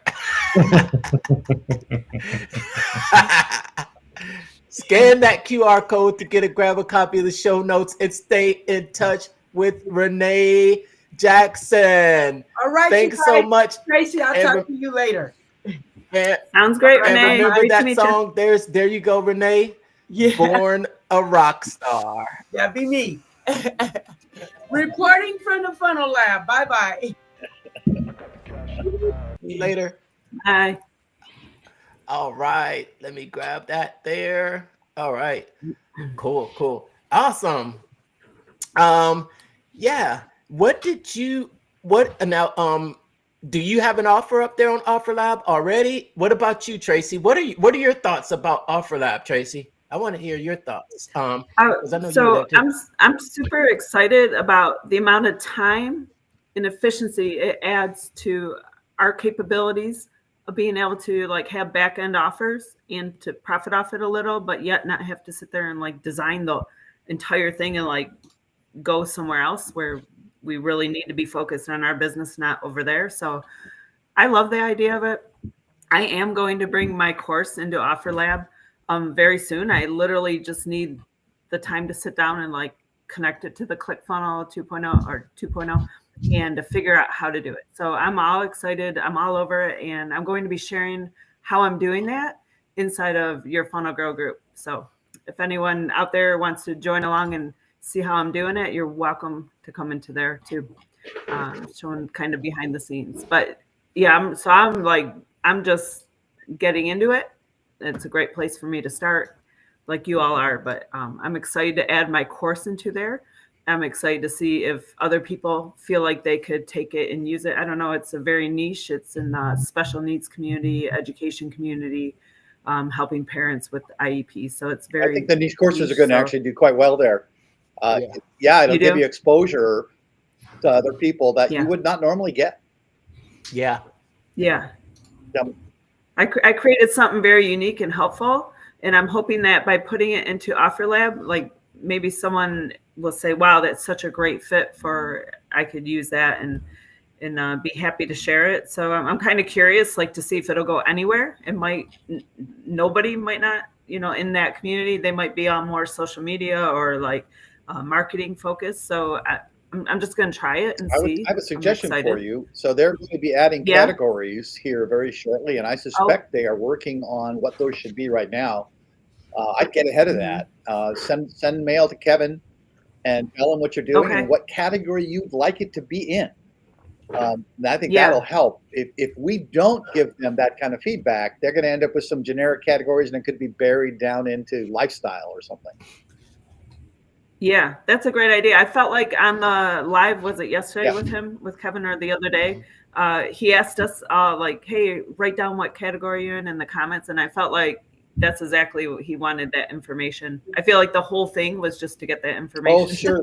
They are. Want to see how we're using it. Right, exactly. That's what beta's about. He was definitely a little heavy-handed on the collaboration side, which was fine. Heavy-handed. Yeah, I thought that was good. I held back a couple of questions, which I'll ask them privately, but really they're not secret. One of the things that if you look at creating an offer stack and how you're going to put other people's collaborative work into your offer stack, the concept of putting a value on something and then selling the entire offer for $1,000 is difficult, right? So if unless you can, unless somewhere in OfferLab I can actually build an offer stack and charge a fixed fee that then gets distributed to various people who were in the offer stack, that part is going to be difficult to do. And they've talked about that several times. Build an offer stack, but it doesn't really support that. What it supports today is one-click upsells. They're just individual. And it doesn't directly support order bumps. You want to do an order bump, you have to pull the product into your funnel and now run your funnel with OfferLab products in it. And then you can do order bumps. And that's okay. But I think there are going to be several different models the way people want to use the stuff inside OfferLab. I'm not sure I want to include Russell's books as one-click upsells, but I know I want to include them as order bumps. And I might want to put them into an offer stack. So I think they're changing this stuff pretty much live and in real time, because I was just on last night, and on that page where you can build your stack, there are sub offers that you can put in there, as far as like for your primary offer. Then there's a little plus sign now where you can add an order bump, and then you add an additional offer there behind it. So I don't know where you saw that previously. Well, I asked the question, and Yeah. it looks like they've addressed it. Yeah, so I'm sharing it now. Wait, all right, I don't hold know if on. you can Let's see it. let me remove that from the screen real quick, and we'll bring it on. Hold on, so we can get some of that to take a look at here. That's actually All right. great news because I had addressed that as a shortcoming in the So yeah, in one of the meetings. So you have your primary offer, then you add your order bump, and then there's checkout. But then you can add an additional offer and just keep going, and it will put it out, like go over the checkout. It looks like Nice. there. Excellent. So that's very helpful, actually. Is that a lot of my products are low ticket, and they work as order bumps really well. For if anybody's selling something related, the LinkedIn newsletter stuff's a great example. If you're doing any sort of reach for, where do I find customers on social media, and you have a minor interest even in LinkedIn, makes a great order bump.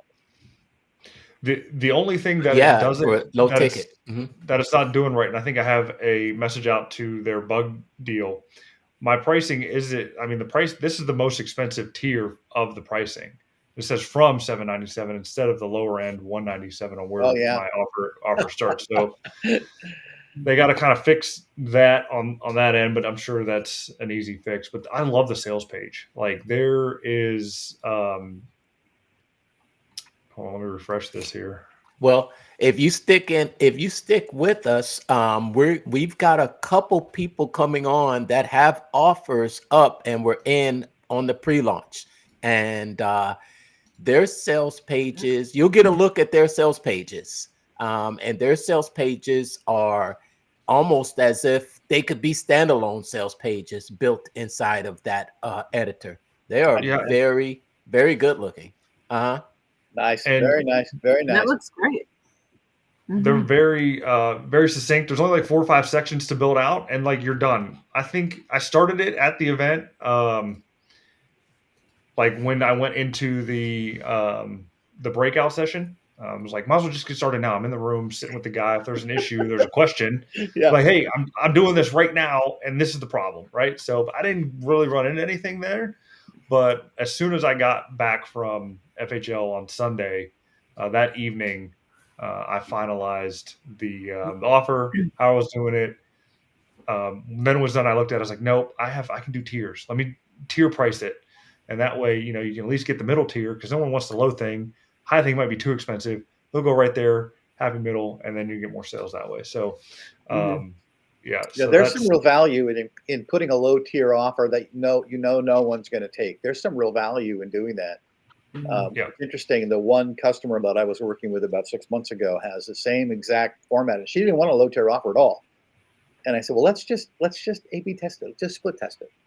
And she ran 1,000 leads through it, and the difference was on the take up was about 50% more sales by putting the low tier offer in there. They bought the mid tier. By taking the low tier offer out, they didn't buy it all. Wow, it's a psychological. It is.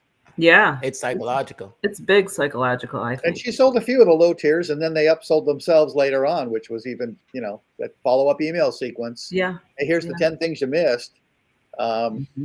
It's absolutely a great opportunity. But I don't remember who first told me to do it that way. Somebody's webinar. It might have been one of Russell's. I don't know. One of the many webinars. I heard it as well. I heard it as well. 3 options. People tend to pick the middle option. So that's usually the best way to put any offer out there and make them buy what you want them to buy. Yeah. Might have been Hormozy, actually. Oh, you know what? I think it might have been Alex. And so you have the low, and then you have this obscenely high price deal, and then the low thing, which kind of makes sense, but doesn't give them everything they need. And then you have that sweet spot in the middle where it's like, all right, it's not as crazy high as the high ticket deal. I can afford this. It has exactly what I need, so I'm going to buy that. I've done myself. as all of us are being tested in the marketplace, I found myself kind of making some of those same decisions, looking at subscription services I'm signing up to. It's like, oh yeah, the bottom one doesn't really do it for me. I want the high one. I don't have an enterprise of 20 people I need to do this with. Yeah, okay, it's the middle one. Got me again.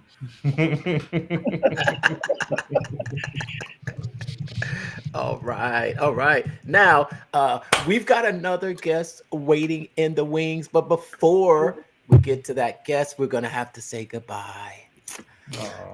Oh, all right, Tracy, she will be leaving us right now. And hey, just give us your last words, Tracy. If we want to make sure that we've got all of your contact information. Where can everyone find you? And anything special you have planned? And oh, thanks. So, first of all, thanks for having me. This was a lot of fun, but I gotta be honest, you guys have me so excited, motivated. I'm like, I want to go get on my webinar right now. I want to go do it. So I'm gonna go maybe just jump on. I just don't have my slide deck ready, but maybe I'll just do it anyway. So I am over at Your Funnel Girl on Facebook, just starting out, where I am sharing behind the scenes business building behind my Sun Expedition Soap Company, behind the IEP Advantage, which is my special needs focus IEP meeting prep for parents solution. And so Your Funnel Girl is the place to find me on Facebook right now. And I appreciate you all being here. And I will be getting onto other social medias as well. I appreciate your time here, guys. This party is so much fun. Funnel Hacking Live was the best. Let's see what's coming next, and let's all stay in touch. I appreciate it very much. I appreciate you for coming on, Tracy. Thanks so much, Tracy. Thanks and we'll have all of your information right over there. See you around. Bye, guys. Awesome. Yes. Wow. Here we are. Hey, Brandon, we haven't even reached hour 2 and you're ready to take a restroom break. Come on now. That's not how we do it here. I gotta go and make a coffee real quick too. So I will be right back. Absolutely. We'll be right here waiting for you. But before we do that, I'm going to bring on our next guest. Tim, you're going to love this next guest. I've been curating the special playlists for when everyone comes out. I've curated this song. Like everyone comes out on stage at Funnel Hacking Live. There's a song that's played. Here's the next guest. Let me pull up this song here. And here we go. Let's see what I selected. All right. Let's get ready.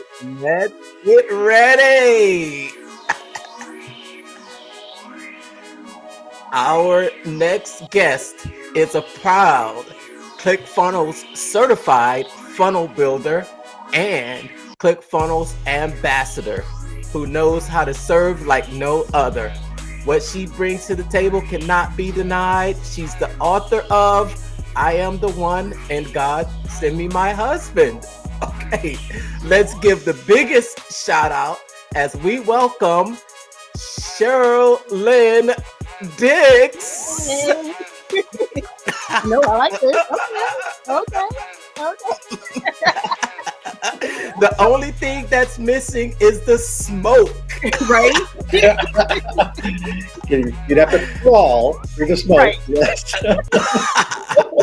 Wasn't it funny how everyone made these comments about smoke coming out on stage? I love the way Stu crawled through it. I thought that was funny.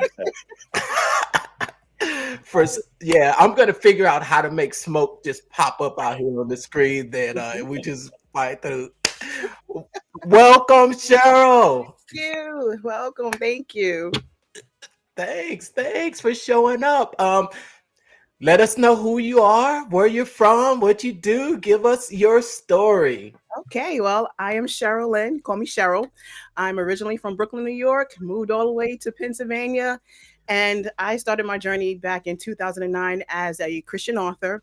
Started publishing my dad's book, then I started writing my book, published my mom's book, and then everybody came to me and said, "Hey, publish my book." So I've been doing that ever since, and it wasn't until 2018 that I got into ClickFunnels and I saw Russell Brunson, and it just resonated with me because I love marketing, I love selling.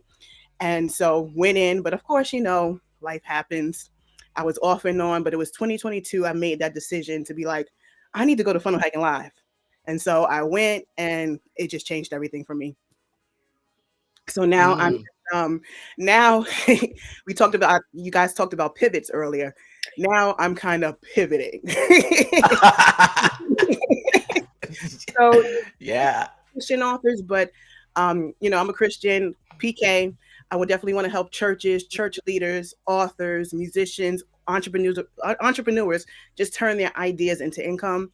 And then I have it where you sell the oil from 2 Kings 4 verses 1-7 through sales funnels. So that's where I'm going. Nice. Nice. Ah, I never, okay. So you came in you came in the world in 2018. Okay. Wow. Okay. So I think I was introduced to the world around the end of 2019. I've always been a marketing geek. I just hadn't been, I've been doing other things. I'll say that, right? But it's been inside of me. But it wasn't until 2019 my first experience was the infamous Google search. Yeah. How to make money online. Mine came up on Facebook ads. I think that's where I saw Russell and got into the OFA challenge, and that blew me away. Yes. And took me down rabbit hole of failure till I found the One Funnel Away challenge too. Nice. So so you started in 2018, took a break for a few years, came back, and you just I know we were only able to talk briefly there at Funnel Hacking Live, but you just went through the certification. Yes, I got in November, the new certification, FBCC. And can you hear me well? Just want to make sure. Yes. Okay. I got into it in November, and then I quickly just went through all of the funnels, learned even more, and then got certified a few weeks ago. Congratulations. Thank you. It's an addiction. Once you start, it's like, and the Russell always says, Todd, everything's a funnel. Oh, yeah, everything. Everything. Yes. All a funnel. Yes. And that's what I'm teaching, with the authors, musicians, entrepreneurs, that everything is a funnel. No matter what business you're in, do a funnel. So I published 8 books now, I think. And I learned very early on that the way to sell, I'm self-published, and the way to sell was not to hope a publisher would sell my books, but was to go build my email list, give away a freebie. From my fantasy series, I wrote a novella that I give away, which is a prequel to the fantasy series. It happened 16 years before the first book. And everybody reads that and says, "Oh God, there should be a movie. This is so great." And I'm like, "Yeah, thank you." But I give that away, obviously, to get their email address, and that's pure gold. And it's all just a landing page. Yeah. And now I'm actually taking one of my other books, which is I hiked the Appalachian Trail back in 1999. Wrote a book on it. Now I'm building a course around long distance hiking. I'm going to use Russell's book funnel strategy, give that book away to get them to buy the course. Upsell to the audio. I'm upselling to a personalized copy of the hardcover as well. And although I won't get that done before I leave for Asia in April, that's another thing on my list of things to do this year. So I think it's really cool that you're working with authors because there's There's so many of them that never do anything. Write a book, throw it on Amazon, sell 25 copies to their mom and their aunt and their uncle, and that's all they ever do. Yeah, I agree. And that's why I have Beyond the Book, because most of the authors I work with, they just publish it. They're happy to be published. But it's like, it's time to go beyond Amazon, beyond the book. We can do courses, we can do webinars, we can do memberships, we can do so much more. And since Amazon is kind of oversaturated, why not just push it through to your own platform, ClickFunnels, and put ads to it, put organic social media videos to it, and just start selling it and building your business from there. Growing that list. Exactly. Yeah, one of the key takeaways, Date with Dan, I was there earlier, and that was the biggest nugget that I took. It's the first time I heard Dan speak was, you got to own your media in this day and age. If you don't own your own media, you're stuck. You're not going to be able to grow. Things can happen. We saw a few weeks ago where TikTok was looking to be shut down, and people built their entire business on that one particular platform. So either selling through the shop or selling their product through the shop, and government intervention wanted to shut it down. Luckily, it's saved for the next 90 days. Who knows what's going to happen with it? But if you don't have that platform to send the people, then you aren't be able to have a business. Exactly. Here's a little bit of a little self promotion here, but I want to highlight when I first published this book. I published the ebook only, and I was selling it for $3.99 because everybody thinks ebooks are just commodities. And then I did a paperback. Nice. I sold the paperback for $16. Sold for $39. Nice. Than I did either of the other books. Well, okay. Let us know where we can get that book from. I'm interested.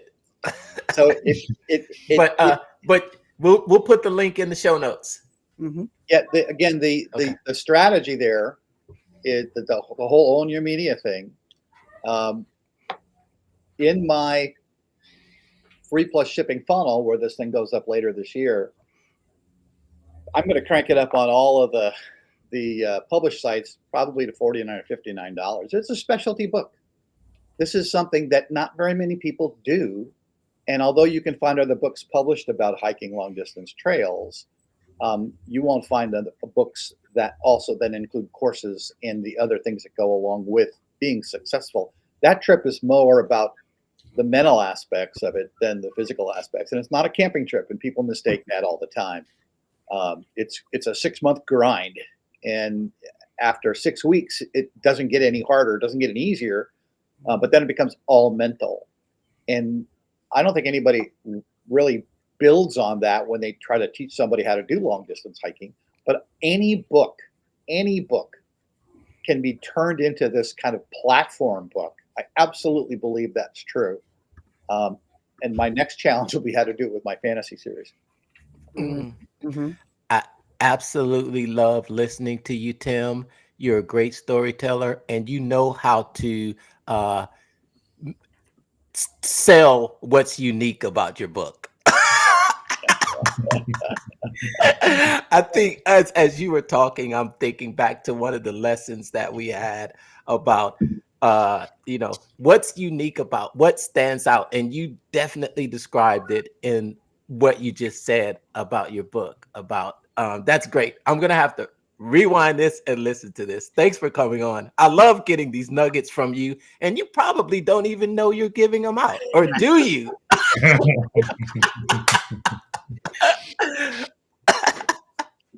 So I'm really excited that you're focused on authors, particularly Christian authors. I think that's a market that is even more repressed, and it shouldn't be.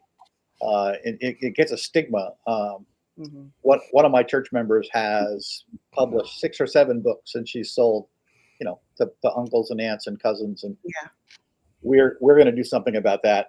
Oh, definitely, definitely. That's why I'm here. Yes. Going through the 4 stages that Russell talked about over the 4 days of funnel hacking night. Did you get the flu? Did either of you get the flu? Because I've seen a lot of people come home and be just disabled for a few days. But you know they're calling it the FHLU, right? Did you hear that? Oh my goodness. Oh.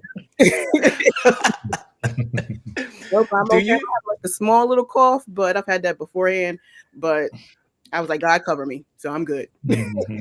I got sick after Orlando, and I know exactly when it happened. I was sitting. There was a woman sitting behind me coughing, and rather than get up, I just kept feeling her coughing on the back of my head for about an hour and a half. It happened in Vegas, and I got up and moved. After the third time the guy behind me coughed, I thought, I'm not repeating this. I just got up and moved further back in the room, and after that session, I went out and washed my hands and I washed my back of my head. And it's like, I don't want to get sick again. Yep. Same in 2023. After that HFL, I got so sick. I had to go to LA for the Vid Summit, and then after I came back, I was done. So, yeah, I guess I learned this time. No sickness for me. I'm just still tired, still trying to catch back up because coming from the East Coast, going West Coast took about day 3. You're on West Coast time, and then you leave the next day. You got to get back onto East Coast time. So, still struggling that. Oh yeah. Me and my other friend, we were up at 3, 4 in the morning. So since we was up, we started working on funnels. So yeah. Yeah, when 4 o'clock hit in Vegas, it was like, Yep. I really can't get up yet, but Yeah, it's an adjustment, definitely. Mm-hmm. So of the this wasn't your first funnel hacking live, right? Mm-hmm. What was your thoughts about this one? I think we've been been talking about how it's the last dance, but I think these events have been just great. How many funnel hacking lives have you gone to, Tim? 4. Okay, so you're 4th too. Oh, well, I don't know if have they been all in a row, or have you always been around ClickFunnels, or? No, I actually, although I was started as a ClickFunnels user in 2019, I really didn't think about myself as a ClickFunnels user. It was just the tool that I was using to promote the affiliate products that I was promoting. And if you look at it, what's an affiliate funnel, right? It's a landing page and a thank you page.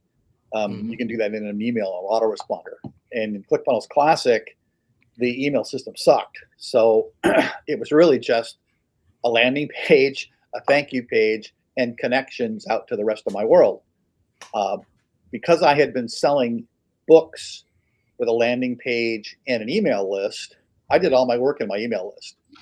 So I built that email list up to, for my books, it's 180,000 people now. But for my first affiliate offers, I was building that list up to 30, 40,000 people and then culling it, moving people over to an idle list if they hadn't opened things, and trying real hard to automate so that people weren't getting duplicate emails. If they bought this thing, don't send them a thing with, don't send another email, say buy the thing. Now it's time to get them to buy the next thing. So I spent all my time in email automation. And so the funnel builder at that point was pretty minor. When version 2 released and I saw all of the work that was going into version 2, I jumped on the beta and broke everything, of course, because they released it a year too early. That's why they invited you to connect. I think if you looked at the number of support tickets I put in, I was probably in the top percentage somewhere, right? So, bring this guy because he's going to pick us apart. But probably I really loved where they were going with it, and I liked the concept of all-in-one. I ended up in the devil's camp for quite a while. I actually still have 2 different GHL accounts. That one of them is directly support of my friend Jonathan Montoya's program there, which is actually a really good program for novices, but he needs an agency model to make that work. And then I got involved with another guy, particularly over one course that he was offering. In order to sell his course, I had to be part of his infrastructure. And so I ended up building my blog site in GHL. I blog every day. There's 450 some blog entries in there now. And I'm trying to move those over to ClickFunnels because now that there's a blog functionality there, even though it's a little weak still, there's no search and some other things. I think it's going to be a much, much better blogging platform. One of the things I find with GHL is email deliverability is awful. And it wasn't a year ago, but it has continually gone downhill, degraded. And at the same time, ClickFunnels deliverability has gone up. And they actually focus a team on email deliverability, which I thought was very interesting. Okay. I don't think it was that fantastic in the beginning. No. In the beginning, it was a real challenge. And I still had funnels, even from the beta days of the very first week of version 2. I still have funnels running. Again, because most of what I was doing was just pure affiliate marketing. Those funnels are very simple, and there was the email deliverability was fine at the time, and it was comparable to Aweber. I have not moved my book list over yet. That's the next migration that will happen. And that'll happen with the next release. There's no point in doing anything now with my book list because I don't have a current book ready, and I won't have a book ready probably till the end of this year. Not counting the golf event book. The golf event book has now interrupted my life. I'm telling my fiance after Funnel Hacking Live, she says, I bought a $10,000 program and now I'm writing a golf event book. And she goes, "You're what?" Hey, you didn't say you were going to go buy a $10,000 training program. Yeah, well, Russell got me.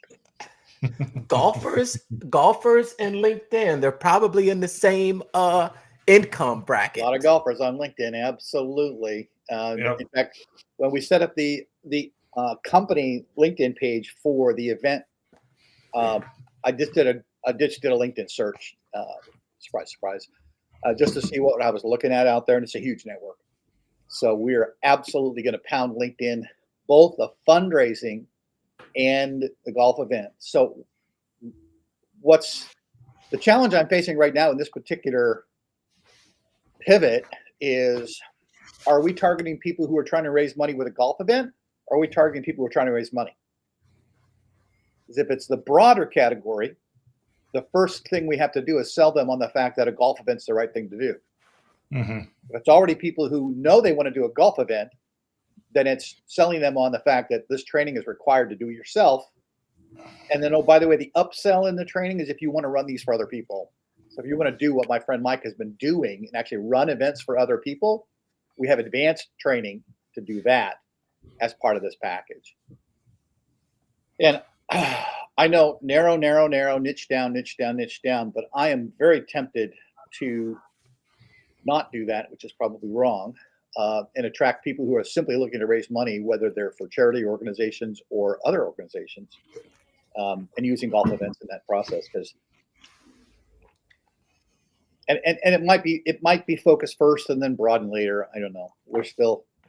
The good thing about the prime mover training is they're pretty critical, and I can handle criticality. So as I put things in front of them, and they go, no, don't get that. That's exactly what I'm paying for. What other use cases do you find for holding golf charity events? Or well, so a good example, one of the ones that my friend does at the end of every year, it's called it's done in the north in Wisconsin, and it's cold, often snow on the ground. And that particular chili event, where they actually have chili contest as well, in the chilly Wisconsin weather, they raise money for that event and the funding of this private golf course, which they keep their membership costs low by running this big event every year where people come in and throw a lot of money at it. So it's kind of it's a for-profit event that helps to keep the costs of playing at that golf course for the members low. Even though the members come in and throw a bunch of money at the golf course at the end of the year, they don't think of it as dues because they're now part of this fun event. I thought that was a really interesting application. But really, that's interesting. Yeah. That's interesting. So I did an event a couple years ago with a municipal golf course that wasn't getting any money from the city, and they needed to raise about $150,000 to do repair work on the golf course. So we had an event, and people came and played and had fun and threw money at the golf course, and they were able to do the repair work that the city wasn't going to pay for, actually work on the golf course to make it a better golf course. So that was another interesting one. Really, any fundraiser, if you look at the quality of a fundraiser, like if you do a silent auction fundraiser, a lot of people do a silent auction. They're in the medium range of income. Golf events are in the high range of income, and that could be double, 2 or 3 times the amount of money you'll make on a silent auction. By the way, there's a silent auction typically at every golf event. So you're combining this thing that you would do anyway with a thing that generates more money, but the complexity of the golf event means most people won't look at it. I think it's just art.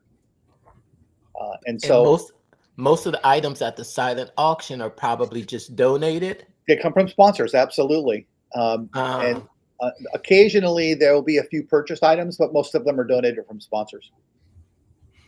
Wow. We had at the one we did. What a cash cow. Oh, absolutely. And the one we did for the golf course one, the repair one, we had 2 auto dealers who brought cars for a hole-in-one. Make a hole-in-one, you get the car. Now, you have to have somebody monitoring that event, obviously, but you buy insurance called hole-in-one insurance for those events. So the dealer isn't really coughing up a $30,000 car. I mean, he is, but insurance is going to buy it. So you pay a $700 insurance policy, but you get the dealer to pay the insurance policy and come park the car out on the golf course with his signage. So it's advertising for him.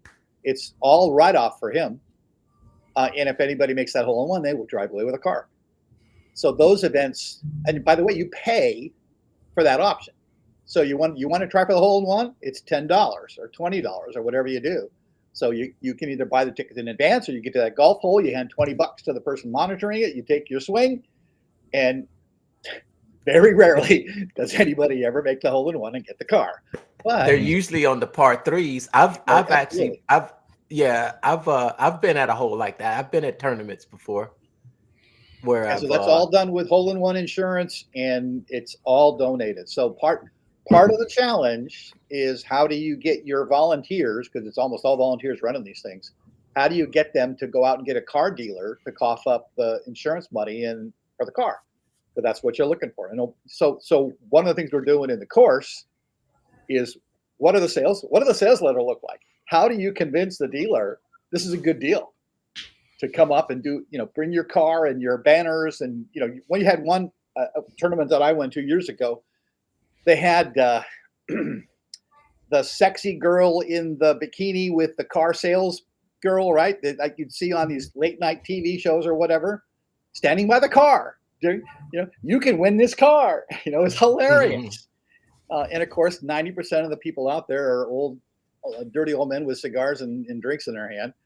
And, there's a girl taking $20 on the tee box, and there's another one standing by the car. Guess what? They all cough up $20 to take their shot. And, you get 150 people out there throwing money at you. Not a bad thing. Wow. Mm-hmm. Wow. And you've pivoted to this just last week, and you know all this about it already. Immersion. I am like, wow. It sounds like you've been doing this for a few years. So I am a golfer. I have a single-digit handicap. I've been playing golf for a long time. I was in the golf business. I had an online golf supply company for a number of years for club makers. I'm a certified club maker and club fitter.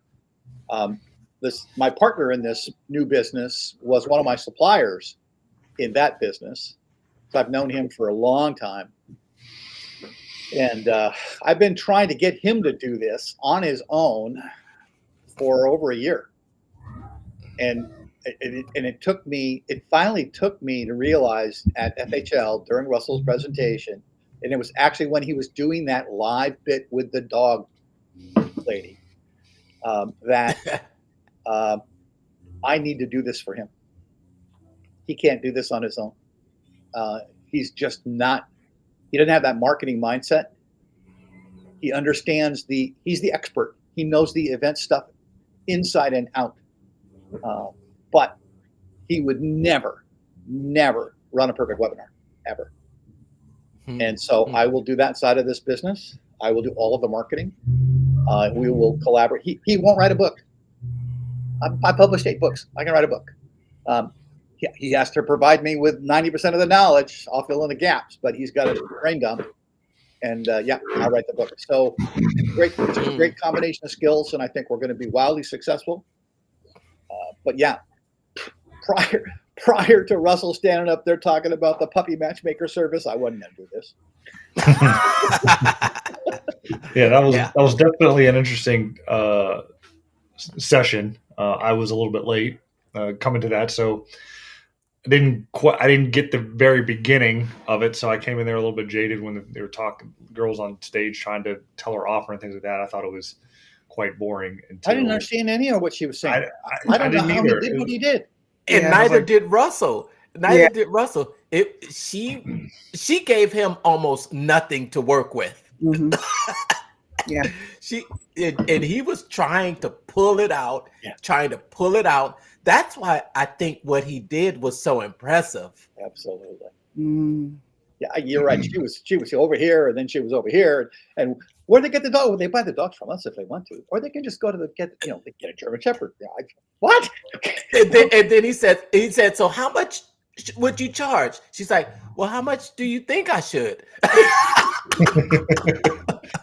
Yeah, I was lost. I was uninterested. Like it was terrible. But then you pulled it all together and made it interesting and made it like, oh, I'll go buy it now. But yeah, it's all in the pre-framing of the story and what putting it all together. Like it looks like a big pile of mess, but you build that house with it, and it's a beautiful house and with a nice kitchen and bathroom and living room, and it makes sense, and you end up buying it. So yeah, that's what he was able to show with that deal, and he's done it so many times. Twice a week, 3 times a week, 4 times a week. Years upon years upon years. That you got the Lego bits together and built the house with it, and you wanted to buy it. As he was struggling through that, I turned to the guy next to me and said, his staff picked this. All of the submissions. They did this on purpose to him. I felt bad for laughing, but it was I felt bad for laughing because I thought, maybe she was real or maybe she wasn't. Well, this was the thing that got me first. She was holding like the microphone on the chin. Yes. I was like, why are you doing that? Don't do that. I expected that, talking with that voice, over here because you got a thing in your neck. No, what was that? Hey, we are live on social media. It's okay. It's okay. We're not. It's like I have never seen that before. I was impressed it sounded as good as it did. Quite frankly. Yeah, me too. Yeah. How'd that work? I'm gonna go try that now because it definitely got my attention. Mm-hmm. Yeah. I don't know if you noticed, she was so focused on her book that Russell was like, "Yeah, we got that." It's like, look at the other parts of it, and I just think he did really well just to be able to go through that webinar, and I recorded it. So, well, you know what? I think the focus and the distraction thing was.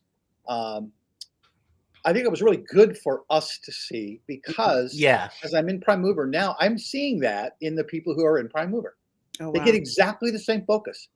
I got this one little thing I need to focus on, and I'm not going to be able to make an offer out of it. Yeah. But I got a whole bunch of stuff over here that makes sense. And so the coaches are doing exactly what Russell did. They're pulling that stuff out of the people in the program to more round out their offers. And you can see exactly how this is a common problem. Even though, we looked at it and said, okay, can we do something other than a book? Everybody focuses on something, and they're not Russell. Of course, none of us are Russell. I'm struggling, frankly, with the golf event offer, having not been the guy running golf events. And I'm going to do this whole thing and then pitch it to my partner and see where did I screw up? What did I miss? What can we insert? How can we make this better? But trying to get him to get into the phase one of this thing, the first module, is impossible. So it's an interesting exercise for us, but I can see how everybody gets challenged this way. And I hope she takes what he did and really moves it forward, because I think he's given her great groundwork. Yes, he did. He put together something that she can actually use, and that was just amazing. As we reach this next half hour, how are you guys doing out there? Give us a hashtag after party. Give us some after party. We're getting some great golden nuggets, man. I love what you're just, I know everybody's out there just taking notes about what Tim is saying. And we've got our next guest coming in to join us on the couch here at the FHL after party. I'm excited about this next guest. Now, of course, I have specially curated an introduction song for our next guest. Now, he has no clue about this song, so I'm just gonna cue it up here. And this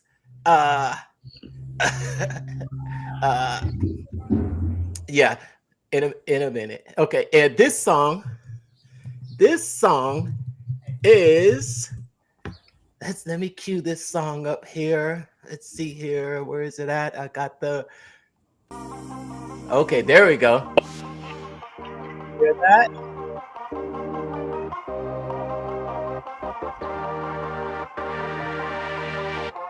Our next guest is the creator of Podcasting for Professionals.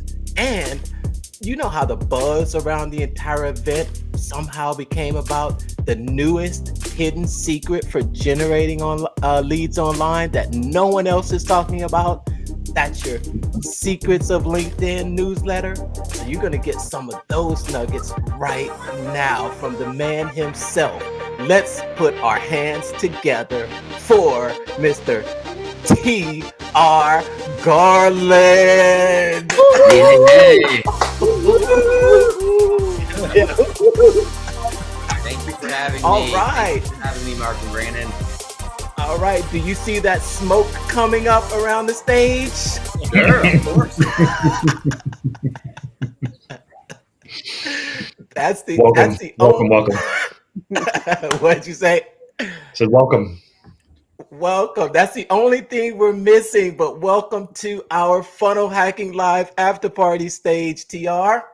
It's an honor and a privilege to be invited, and I'm here to just simply have a personal conversation with you as surrogates for your community, so that we can just drop some knowledge bombs on people and just spread the love. Absolutely. Awesome. Introduce yourself. Tell everyone who you are, what you do, and some of your biggest takeaways from Funnel Hacking Live. Sure, absolutely. For those of you who our paths have not crossed yet, as Mark said, my name is T.R. Garland. I have been a behind-the-scenes strategic advisor and fractional CMO for a lot of the thought leaders, very recognizable household name thought leaders since 2008. So going on 17 years now. And, I started in this industry by helping people like Bob Proctor and T. Harv Eker and Mary Morrissey and Brian Tracy transition into an online digital presence. And what I mean by that is I'm old enough to remember going to my public library and checking out cassette tapes on personal development and cassette tapes from Think and Grow Rich from Napoleon Hill. And lo and behold, did I not know that God and the universe had a plan for me. And that plan was for me to cross paths with these amazing influencers and marry the brands that they already had with this superpower that I discovered, which was messaging, marketing, and monetization. So through the years, I've worked with the Think and Grow Rich brand. Through the years, Brian Tracy and his team has pulled me on 3 different projects. Through the years, Laurel Langmeyer from the blockbuster movie The Secret pulled me on 3 different projects. I'm the former vice president of Michael E. Gerber Companies during the 25th anniversary of eMyth. And at the end of the day, the reason why I'm name dropping is because I want your community to know that I am the real deal, and I'm going to be real, raw, and we're going to talk about things that are relevant to them, building their business, expanding their exposure, amplifying their authority, and hopefully putting more pre-qualified prospects in their pipeline. Nice. Woo!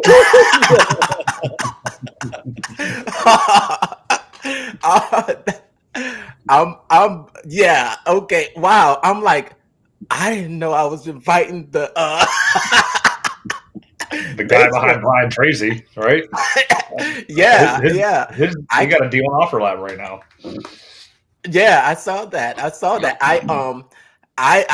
I'm like, wow, you look so young. I'm like, I thought I was the only person here that remembers cassette tapes. I don't have them here. I've got books right here, but I really do need to in another office in the house here. I do have like the cassette tapes of Brian Tracy's Science of Personal Achievement and Napoleon Hill. I've got an original published book from Tom Hopkins on sales and stuff like that. So I've been a lifelong learner my entire life. And it just so happens that I ended up finding a spot, a niche in this particular space. And it fires me up enough to go to Vegas for a week, meet amazing people like you, and get invited onto amazing live streams like this. Awesome. Thanks. Happy to have you here. Yes. Now, so how our paths crossed is when Russell Brunson and Kevin stood on stage and they made the announcement of the new platform for collaborating with other creators. We went on there, and the offer was to actually sign up for one of the offers there.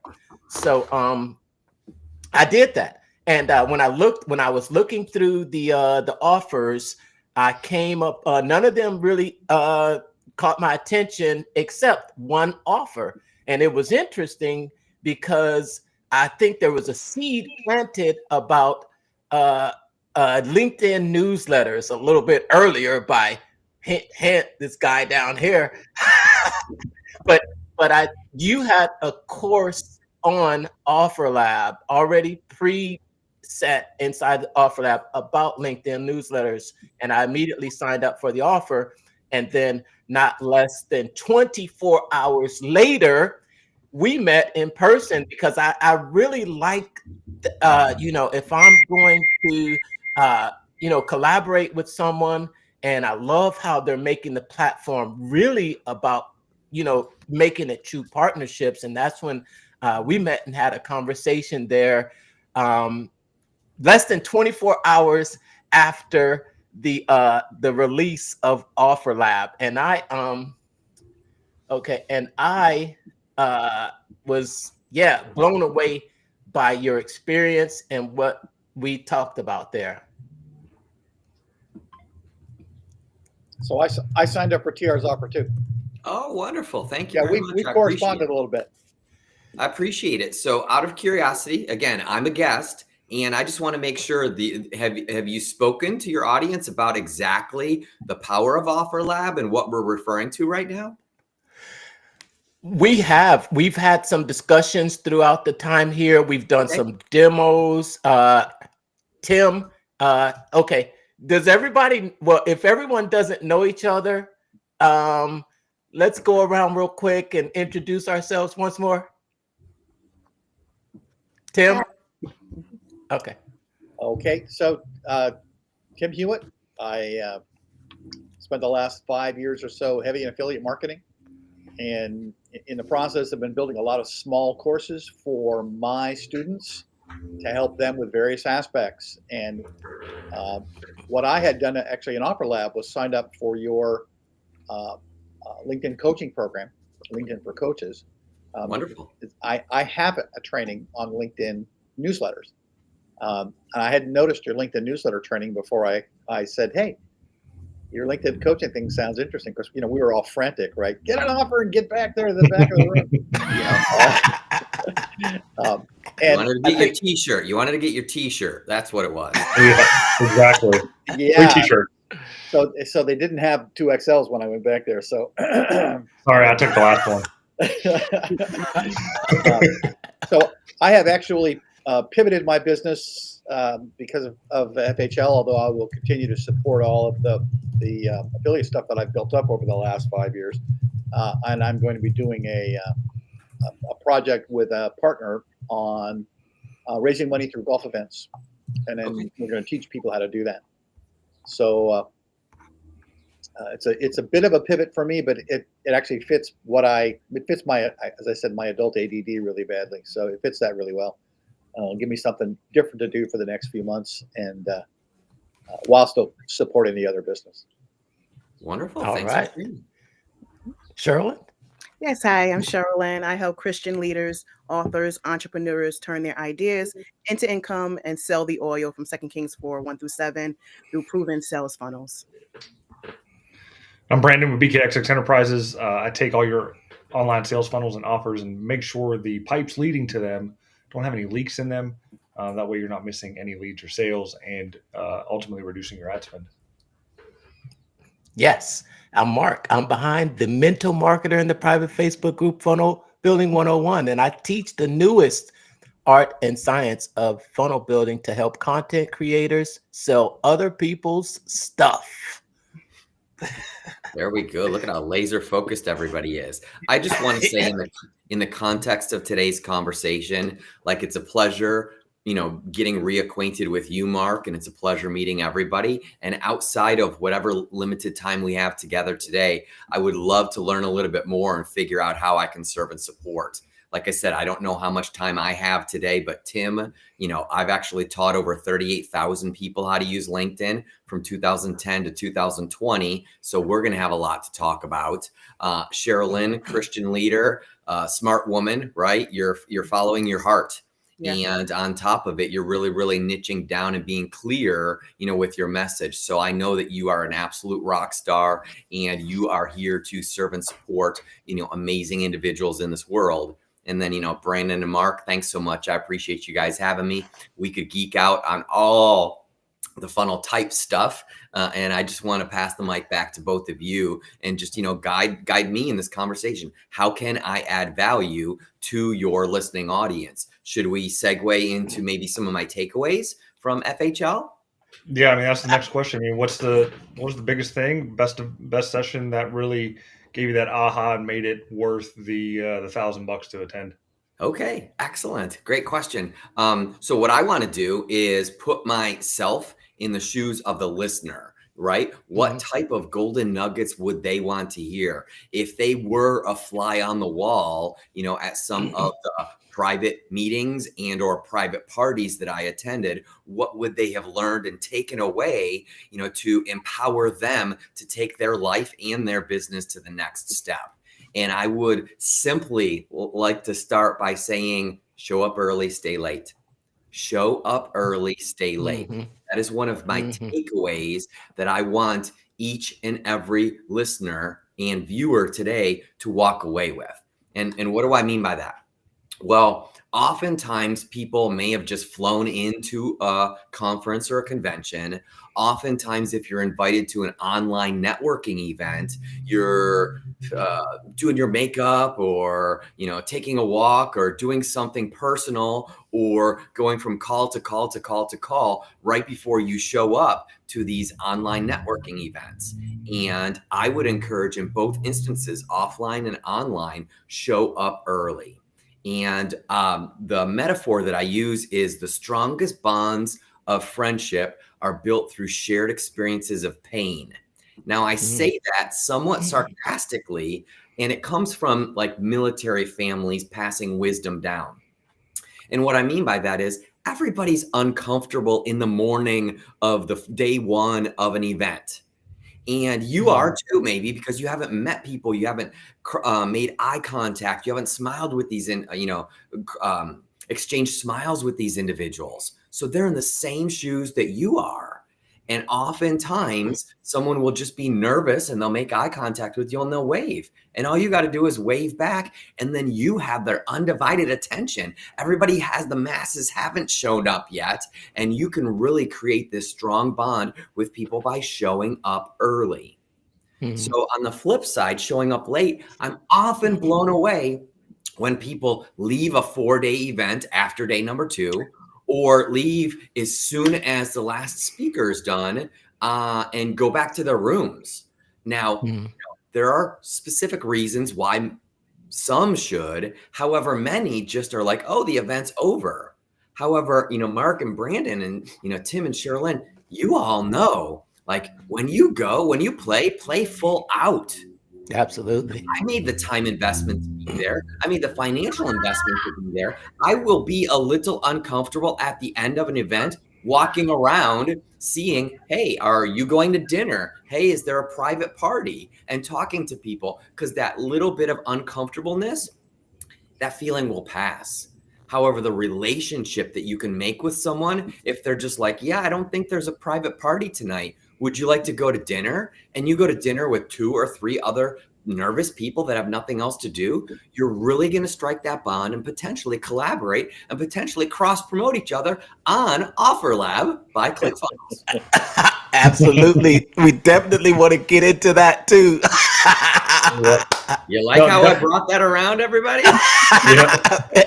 Yes, definitely great takeaways. To be honest, I wish I could have stayed the extra day. Other family commitments kept me from doing that, but definitely showed up early. Got there a day early, and hooked up with people that I've already connected with, which is great. But it did have the chance to meet new people too. So it definitely holds true to show up, because you never know who you're going to meet.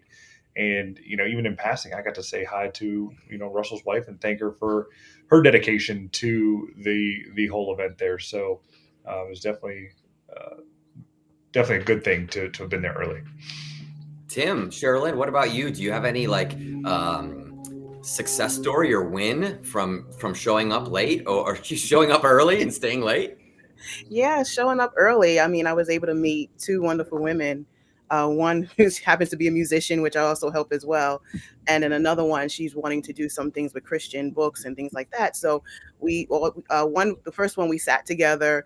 I helped to get to the second row. So we talked, and I have to actually give her a call. And then another woman, we also sat together as well. And we just, talked. And I think later on we saw each other as we were going out to eat. So yeah, showing up early is the best thing. And just sitting down and just talking to people, just interacting, giving that smile, that hi, things like that. So there were a lot of women that I was able to speak to at Funnel Hacking Live. It's awesome. Awesome. Yeah, I had an interesting early interactions. I've been on a number of lives with the ClickFunnels guys in the newsletter. And so there were people who knew who I was that I had no idea who they were. I always show up a day early to an event like this, just so that it doesn't matter if it's East Coast, West Coast, but I need to get my clock aligned to wherever it is so that I'm hitting the ground running. I tend to engage, I want to say unintendedly, but I tend to engage a lot in these events. Almost always lose my voice because I'm talking too much, and always meet great people. This time I wore my ClickFunnels shirt on the plane on the way out, and I actually met people on the way out who were on their way to the event. And then the morning of, get down extra early, get registered, start to mingle, understand the lay of the land. And people kept coming up to me. Hey, you're Tim Hewitt. You're Tim. Yeah, do we know each other? Oh, no, you don't know me, but. And, those are great conversations, lots of fun. I'm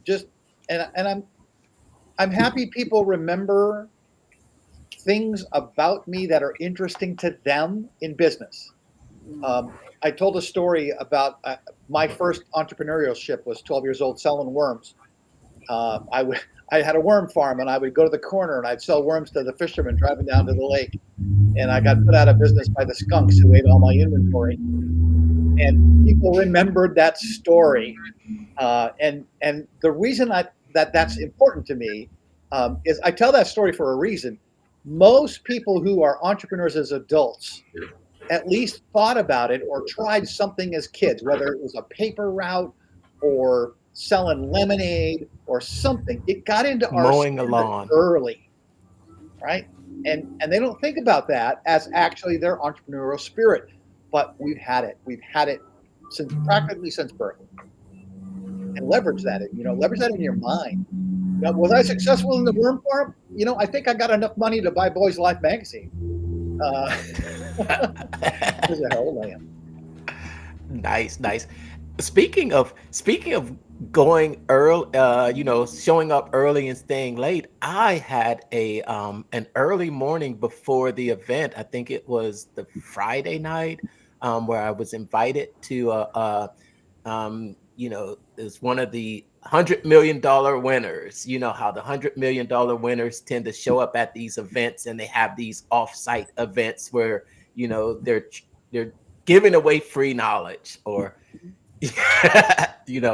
so I showed up at one of those, and I tell you, I was glad that I actually had that opportunity to show up there. I got some golden knowledge from this $100 million winner. He was giving it to us just raw and real. I appreciate times like that and opportunities like that, because I don't think they come around all the time. But I 1000% appreciate you coming on and sharing that, TR. And then just meeting you too. I think we had that short email interaction, and I said, you know what? You invited me to meet up at Funnel Hacking Live. I said, yeah, I'm here. Let's do it. And then we did meet up, and I think I found out, more about you. And I think finding out more about you made me even more impressed with what you're doing, and definitely hoping to partner up with the whole LinkedIn newsletter that you offer. And thanks. Of course. Yeah, absolutely. If you guys are good, I've got a few more TR's tips just as maybe starting points for the conversation, and we can go round robin and add our own value. Is that okay? I shared show up early and stay late. Is it okay if I share my second one? Absolutely. Awesome. Okay. So I wrote engage in a Facebook group before the event and during the event. So I myself have not ever been that active in the ClickFunnels Facebook group that, to my knowledge, has over 50,000, maybe 100,000, members. And I knew that past experiences have proven to me, even if I've never been active in a Facebook group, if someone creates a group or has a group and then they're hosting an event, for the week to 10 days prior to the event, I attempt to post just relevant things or open-ended questions in that group so that people can see that and then at least recognize my name, right? Tim or Brandon, if we would have bumped into each other at the event and looked at each other's, name cards, and for some reason you saw my name posting something funny, something curious in that Facebook group, you would have been like, TR, wait a second. Do we know each other? Oh, I saw your post in the Facebook group. And it's another icebreaker that really, really makes everybody feel comfortable. And it's almost like they already know you. Now, I myself didn't think of this because I was busy 10 days before, but 3 or 4 days before, I did start posting some curiosity questions. What hotel are you staying at? Do you know of any parties? I'm fired up. I'm getting rest, et cetera, et cetera. So that's tip number 2, which is engage in a Facebook group. Have you, any of you done that before for FHL, for ClickFunnels, or any other event? And Can't say that I have. Yeah. That's definitely a great tip to do. I probably would have met more people had I done that. I tend to just answer the questions more than post anything. Okay. Absolutely. I think it was my first year at Funnel Hacking Live, and I met people that online first, and then met them in person at the event after they had made a post. I tend to, I tend to do a little bit more investigating. I tend to actually see the post and then look at that person's profile to get a little sense of what they might look like there, because a lot of times you get there and people look completely different. Oh, that's you I saw online. Oh, yeah, hey. But absolutely love that. You're telling me Did you have one? I should take the 18-year-old profile picture off of my profile so that I don't look like I'm only 40.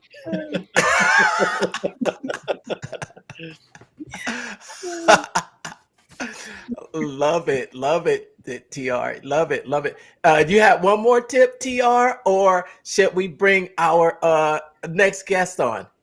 I would say I have two more, but I'll just be very, very quick. One of them is stand in your brand. And I myself, I'm wearing my Podcasting for Professionals shirt right here. For some of the days, I actually bought special shoes that blinked, that got a lot of attention.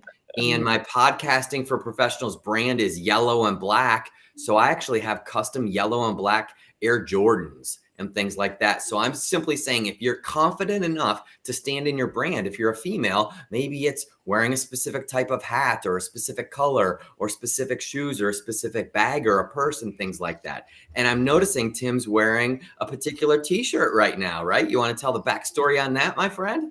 Yeah, this is Steven's shirt, and he gave me grief when I ran into him at FHL. He says, "You're not wearing my shirt, Tim." And I had to give a big sigh, and so I'm wearing this for Stephen in remembrance of not wearing it at FHL. There we go. I shared with everybody that I was going to be real, raw, and relevant, and to me that means being transparent. So I myself saw some people wearing the Capitalist Pig shirt, right? And I'll be honest with you, I didn't know if that was your company or not, Tim. So I just quickly Googled Tim Hewitt, Capitalist Pig, and the first site that came up was Capitalist Pig t-shirts. And then they've got a little pop-up in the bottom left-hand side, right, that says so-and-so purchased this or so-and-so opted in.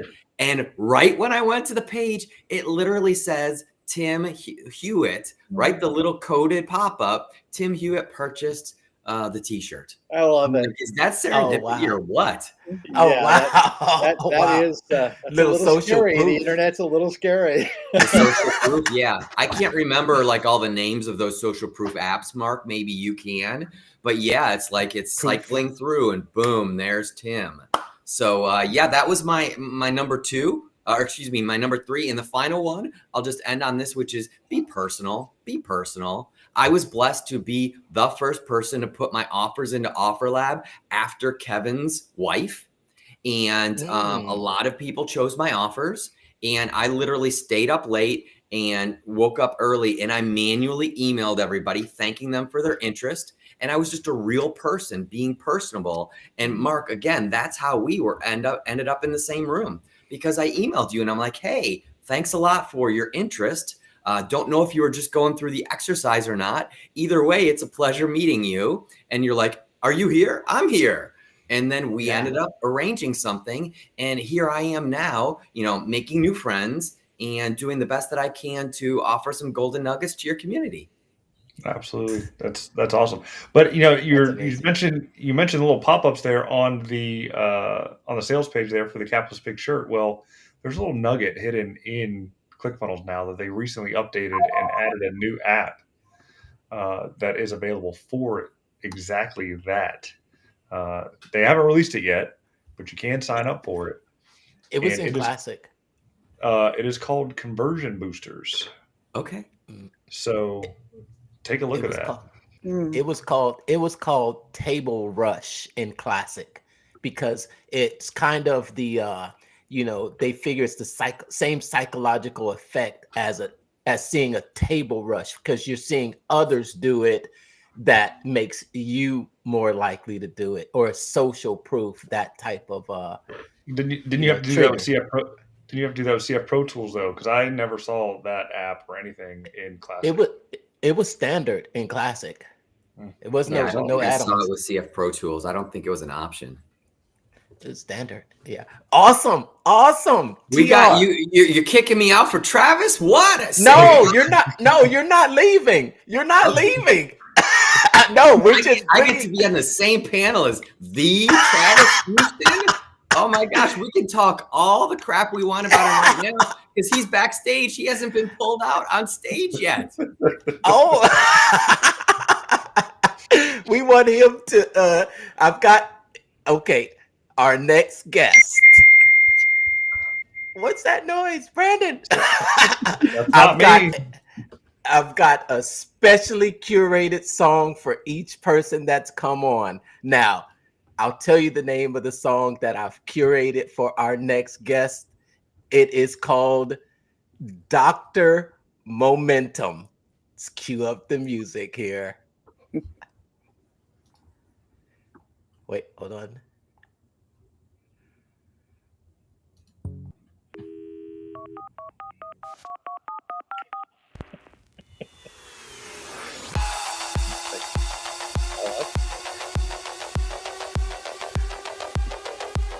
What can I say about this man? I'd have to say that before I met this guy, I was just boring and dull Mark. But after meeting him, he was able to see something in me that I wasn't able to see in myself. And with his guidance, that's the hidden talent, with his editless video system, it's transformed my content from blah at best to just amazing. And I can't thank him enough for it. So let's give a huge round of applause to the man, the myth, Travis Houston. Momentum, baby, momentum. Yes. The doctor is in. The doctor is in the house. What's going on, Mr. Travis Houston? Welcome. So good to see you. Yes. Give us your story, who you are, and how amazing you are. Oh, I'm just the guy that's so sick of crappy amateur backgrounds and production that I am just the momentum guy here to try and up level our video in a way that has people like actually pay attention and, more importantly, give you money. Turning views into profits. Turning views into profits. That's it. You know it. Amazing. Oh yeah. Love your book. I've dug into it. I know you're saying that you've got to actually slim it, trim it down a little bit, but truly what I was saying in that intro was it's true. It's true. As I was introducing you, I've taken some of what you've taught. I've looked inside your course. I've taken some of the trainings. I've saw how you actually partnered up with other people. I've watched some of your mastermind videos, and it has really helped me tremendously. I'm so happy to hear that you're in that back end going through everything. I love that because, frankly, we have all this information out there, but it's the implementation of just micro steps that actually make a major difference. And so I'm so happy to hear that you're doing that. Yes. And there's our number one fan. Starmeister. Let's go. Look at this awesome panel you've put together. I got to say that I'm just looking at TR Garland over here. And, sometimes you don't know if someone's the actual real deal. And then you meet someone like TR who gives all this advice about relationships, following up with people, like truly like networking in a beautiful way. And frankly, I've never seen anyone do it better. I get reached out personally from this guy with like photos of us 20 years ago going to a Kiss concert. Like he just reaches out to see how you're doing, how we can help. Like it's beautiful to see people that actually live their values in a super high way. And I got to say nothing but beautiful things about TR Garland. Thank you very much. Appreciate that. Right back at you, my friend. Nice. Our discussions have been surrounding Funnel Hacking Live. This is the after party. We're discussing some of our biggest takeaways from it, and also, connections that we've made. Some of the big announcements that were made there at the event. Most notably, we've really been talking about the Offer Lab, and that's the Oh, we can talk about it now. Oh, we can talk about Offer Lab now. Okay, let's go. Yes, that was after they released the secret Offer Lab, because we were out there, and Tim was there too, out there in Hollywood in December, and there was this secret yet to be released, and I think that's what the secret was. Kevin did a good job of keeping that a secret for a while. I'm super proud of him for keeping that so under wraps until they launched it at FHL. Yeah, they must have taped Russell's mouth shut or something, because he's horrible with secrets. I think that's because it's Kevin's baby, so Kevin got to be the one to deliver that baby at FHL. So Mark and Tim and Sherilyn and Brandon, I don't know if you're aware of this.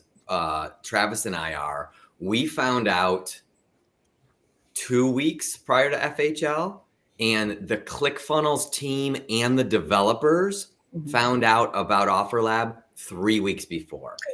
They literally kept Offer Lab and their coders and programmers completely separate and did keep that secret. And yes, Kevin did very, very well at keeping his baby a secret until everybody needed to know on a need-to-know basis. Wow. Yeah, that's great. That's why TR and I got our offers in there so early. We were like, we got backstage access because, well, Kevin's being nice to us, really. A great guy. What are your thoughts about Offer Lab? What did you think about it when you first heard about it? What made you jump on it? And what do you think this means for the future of collaborations and partnering? Honestly, I think everybody can answer. Kevin and I have the same philosophy about this, and I bet a lot of us on this panel do too, which I think the most important traffic source we can have as marketers, as business people, is to partner with people who add value to our audience. And then my favorite way of doing that is I call it cross-pollination marketing, where you're going to put someone's front-end product into your back-end offer. Like Mark, you saw that Starly might be commenting right now. Starly is one of my featured experts, so I've put her front-end program into my quite a few of my back-end programs, and then that shows off her because she's major value for my audience. And so everyone on here, what I love about Offer Lab is that we all get to be finding who we want to put their front end offers into our back end programs and then creating marketing funnels based upon that. I actually think it's a huge opportunity for all of us, but we've got to give before we receive. So I think the real way of using Offer Lab is go out and find the people that would make good bump offers, upsells, and back ends to whatever you want to sell, and give first. For sure. Yeah, and where I see the biggest help is filling the gaps in your own funnel. So like as you mentioned before, like everybody knows a lot about a lot of things, but nobody knows a lot about that one particular thing that could actually make their offer better. But you might see that in passing. It's like, I have a reputation management offer currently right now, but I don't have an SEO offer in there, and I really don't want an SEO offer in there. So I can throw that offer there on the back end. You get your reputation up, but you still need, the additional SEO work to get your local business ranked higher, throw that offer in there, and it just rounds out the program. Yeah, which is just more value to our audience, right? We're finding ways to give more value to our audience. And then we just get to, honestly, I think a great way of doing this, Mark, you're such a genius, by the way.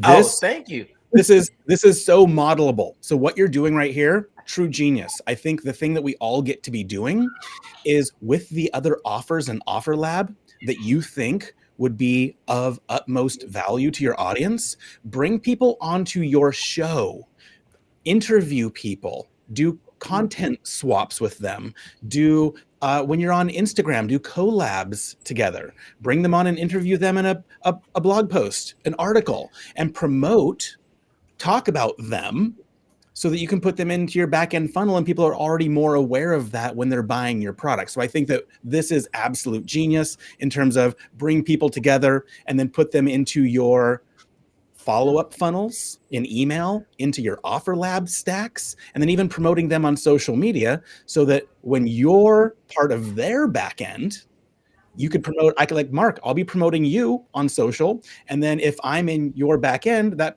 benefits both of us. I think this is really beautiful collaboration marketing at its finest. Mm-hmm. Oh, why, thank you. You didn't know you were already running Offer Lab, did you? Yeah. Oh, me? Yes, you.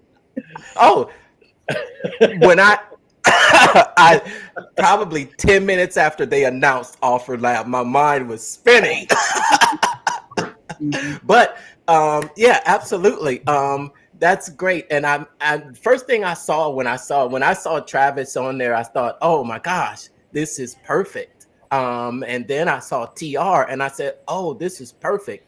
This is something that this is in my will because I teach the art and science of funnel building to help content creators sell other people's stuff. And they do need to generate leads. We need to do video marketing. It's not something, and I've learned a whole lot from Travis. Definitely. Bless you. Bless you. And TR is a genius. And he's been in the field and he's got the experience and he's got the secret sauce. Yeah, I thought, that might be a good partnership. So that was my thinking. And then have we talked strategy on here, Mark? Have you guys talked Offer Lab strategy in terms of what kind of should we have, how many low ticket front end offers we have, how many like bump offers should we put on here, how many like mid ticket things should we have for like OTO 1 or 2, and then of course a core program. So I'd love to know what everyone's thinking on the panel in terms of Offer Lab strategy for front end, low ticket, mid ticket, high ticket, in terms of what you're going to put on there and the strategy around that.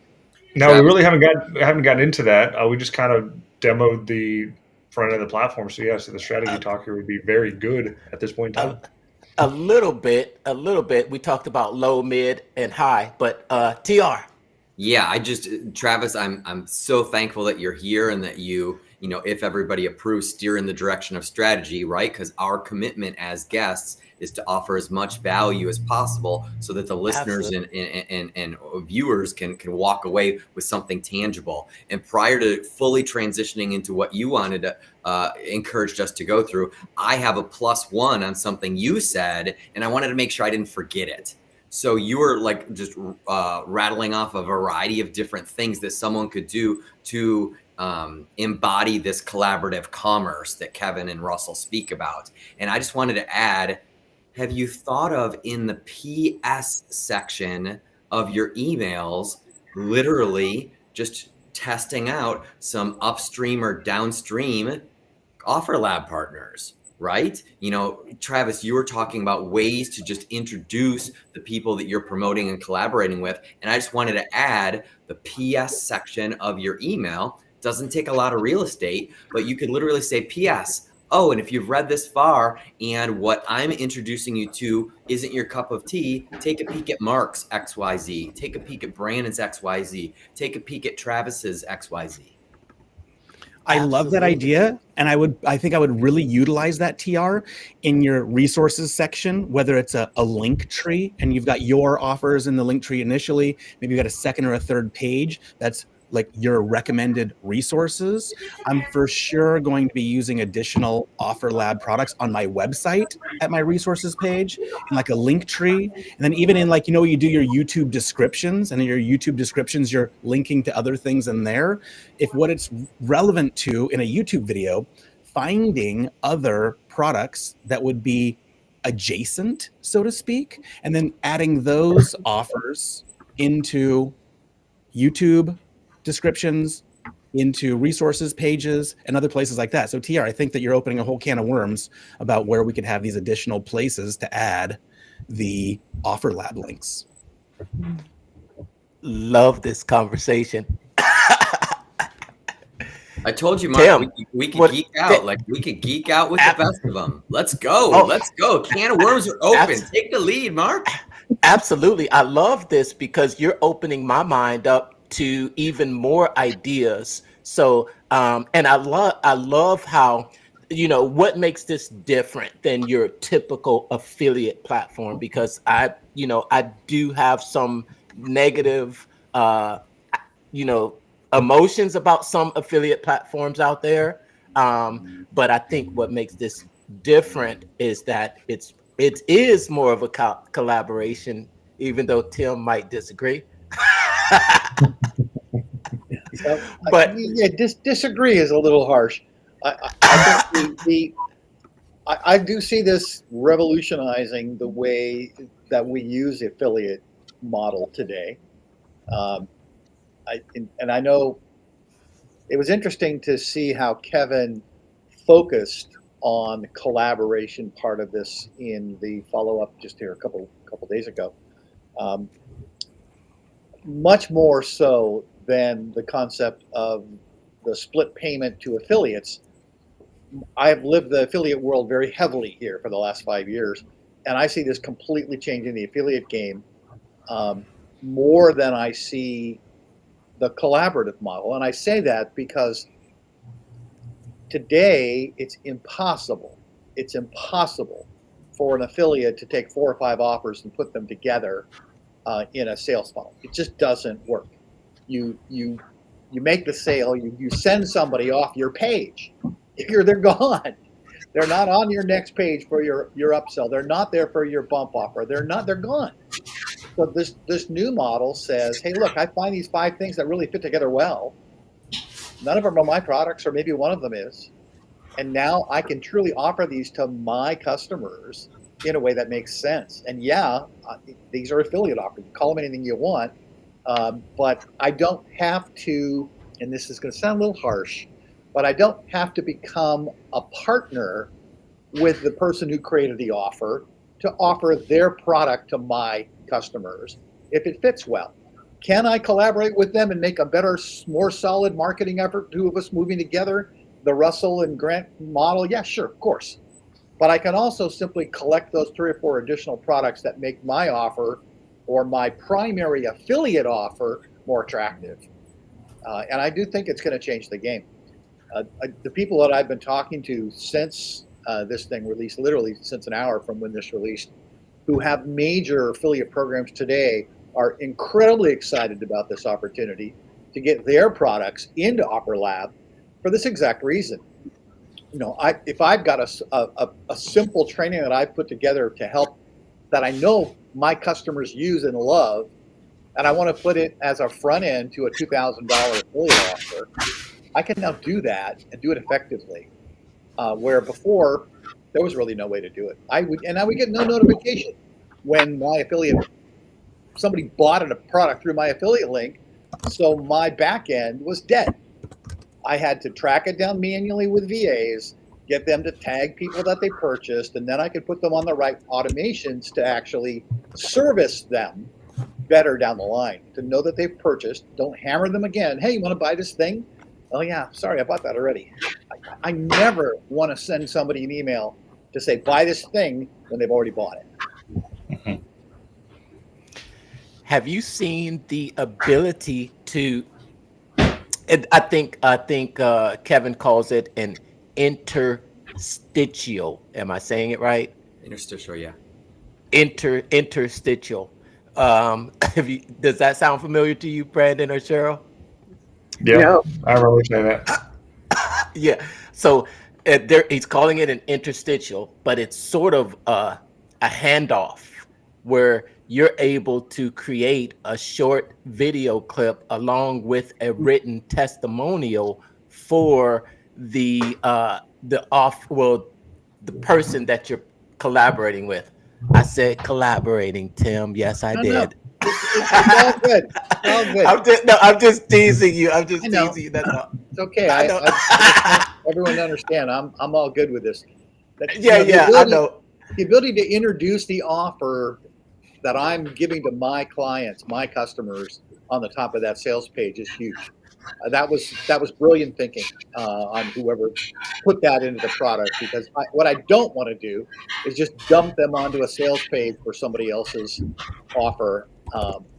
They trust me. My customers know me, trust me. I have this relationship with them. And when I say, hey, this is why I think you should look at this page, look at the software on this page. Here's what it is. Here's the person who did it. Here's how I think it's going to fit with your business. That's what is going to make them really pay attention to it rather than just landing on another sales page. That's because you said that I don't really need to partner with someone to actually, refer them. True, you're absolutely true about that. But I think with that, the person is coming to you because they trust you. And when you just hand them off to some person, I think that's the kind of difficult thing I have with affiliate marketplaces. Well, I don't disagree with that. And in fact, one of the philosophy that I have and the philosophy that I teach is you need to buy and try every product that you market as an affiliate. Oh, amen to that. Go grab a link and push it to your audience. Absolutely not. And okay, I spent $30,000 on affiliate products and I only market $10,000 of them. But that's because the other 20,000 are not something I want my customers to have.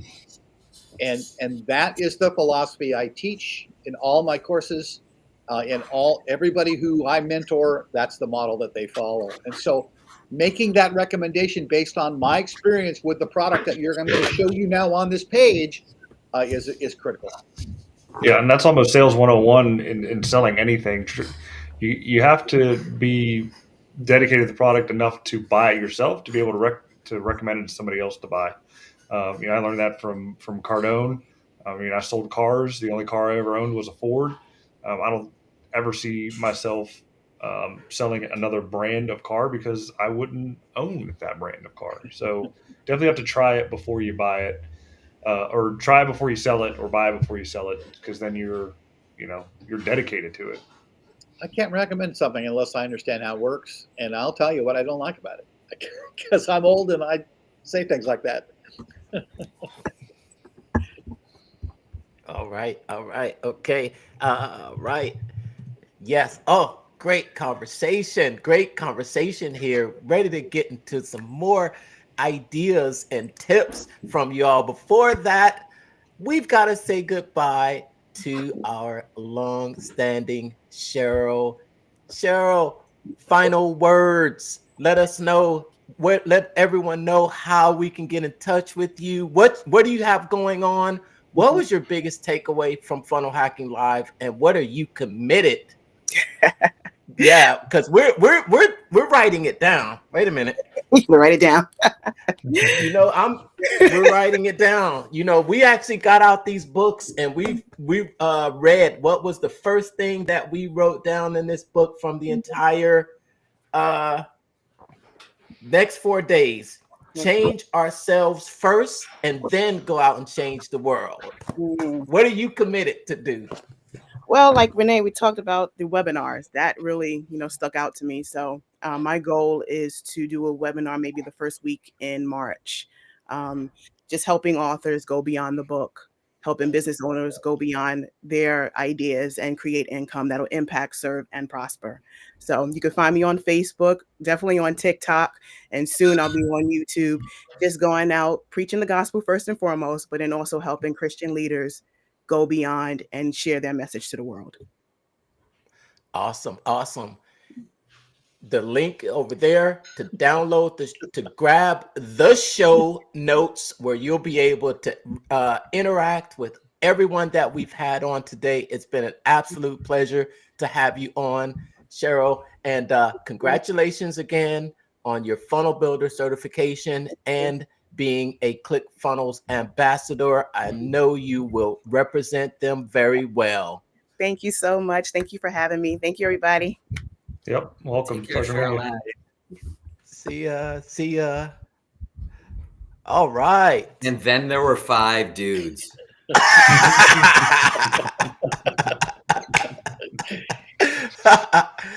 One capitalist pig. Yeah, we got you got your ClickFunnels shirt, Mark. Brandon, you got your funnel hacker. Tim's got his capitalist pig. I got my podcasting for professionals, and Travis is just he's like a GQ model. He's probably got like a $300 t-shirt on. Most likely. On sale. I thought 300. Yeah. It didn't look like he was wearing a t-shirt there for a second. Had to look really. It does. Brandon. Oh my, Brandon. Whoa, bro. Damn. Like, that's the new thing. That's the new thing. 2025. Travis shows up shirtless to interviews. It does blend in. I'll just go nice and big. I'll just head on. How much you want to see? How much you want to see, Brandon? I'll make you. I don't need to see. I don't need to see much, but it just seemed like you were wearing a shirt at first. I was like, well, hey, I know we had done some demos a little bit earlier, showing some of the, showing OfferLab a little bit, and I've gone in and I've looked at your sales page in there, Travis. It looks very good. I figured out how to hack the system. I'm gonna tell you I couldn't figure out formatting in their current system, and I was on with their developers a lot. And the formatting isn't great, but here's the secret. If you go over to a Google Doc and you use all the formatting elements in a Google Doc, when you copy it out of the Google Doc and paste it into OfferLab, it retains the formatting from the Google Doc, which you can't necessarily pull off inside the OfferLab editor. Ding, ding, ding. there you go. Love that. You mind sharing a little bit of that, or? Oh no, I was literally trying to make a really great sales page and structure. And I think the OfferLab sales pages don't work like a normal sales page because you're really pitching to an affiliate. And so the sales page actually needs to be written to get an affiliate on board, not a customer on board. And so you have to rethink that sales page inside of OfferLab. So you're pitching to the benefit to the affiliate and to the affiliate's audience. So that's, I think, is stage one, is know the psychology of who you're pitching to. And I think what I've seen a lot of people do is take the content from their sales page and put it into OfferLab. But that's like you're trying to sell to a customer. In OfferLab, we're selling to other affiliates, right? Or people that would promote your offer. So I think the structure or the psychology of what you put into OfferLab, very important. And then I do think the formatting makes a difference because you want to stand out, where a lot of people are just using the editor inside of OfferLab, which doesn't give you very much flexibility. Format everything with emojis, H1s, H2s, interesting, then copy that out of the Google Doc and put it into OfferLab, and the pages come out way more dynamic, which is different than what you see with the other people. You mind if we share? Go, bro. I got it pulled up right now. All right. Brandon has it pulled up already. So let's take a look. Let's do it. I love it. I love it. Okay, so let's talk about this top part. I've looked at a lot of people's top images, and they're not using what I would call like a I think of this like the buyer experience. So can you show off like what they're going to get? And a lot of people are just using kind of a boring or a static, or they haven't really thought through this top image. And you can do a video here. So in my Turn Views into Profit one, I have a whole video up there. I will be refilming one for Editless Video and putting that up there. But I do think the ownership experience image as I usually call it. You want to give someone what the ownership experience image looks like, which is all your stuff, like a great hero shot at the top, right? Mm-hmm, mm-hmm. And I'm just sorry, I love what you say, but one thing up there at the top left. Now, if you had been partnering with Travis, it will have you plus Travis, because I've noticed that on my page. It has you plus, oh yeah, there it is. All right. That's it. And I thought that's neat. But how do you view the that thing? Because I haven't seen it in. It's not ready yet. No. One of the next features is internal communication between, like, if Travis said he wanted to promote mine, or I said I wanted to promote his, communicating on platform. So that's coming very, very soon. And then the interstitial is in the top, 5 as well, as I'm understand it. Okay. Thanks. Because scroll up a little bit, Mark. This is the cool part. So I was trying to find and make images that fit in here really well. These vertical images. Have you guys used Gamma.app, the Gamma AI app for doing slide decks? Okay. Okay, so here's what I did. When I wrote this sales page, I put it all into Gamma, and Gamma is a way of creating slide decks using AI, and they're gorgeous now. 6 months ago, I wasn't that big of a fan. I'm a huge fan. I just actually paid for the highest level of Gamma because the slide decks they can now make slide decks for all sizes, including what you're seeing there. That slide on the right is from Gamma, and it's making all the images. It's putting the words on there. It's creating all of the cool AI images. I got to say, if you guys aren't using Gamma, huge tip for using Gamma as your slide deck app. And you can just drop any text into Gamma, and it breaks up all the text per slide for you. So you can knock out a slide deck in moments, not months. Right. This is the reason why you need to go check out Travis's offer, because Travis has these nuggets. I learned how to put video inside of Canva watching your training.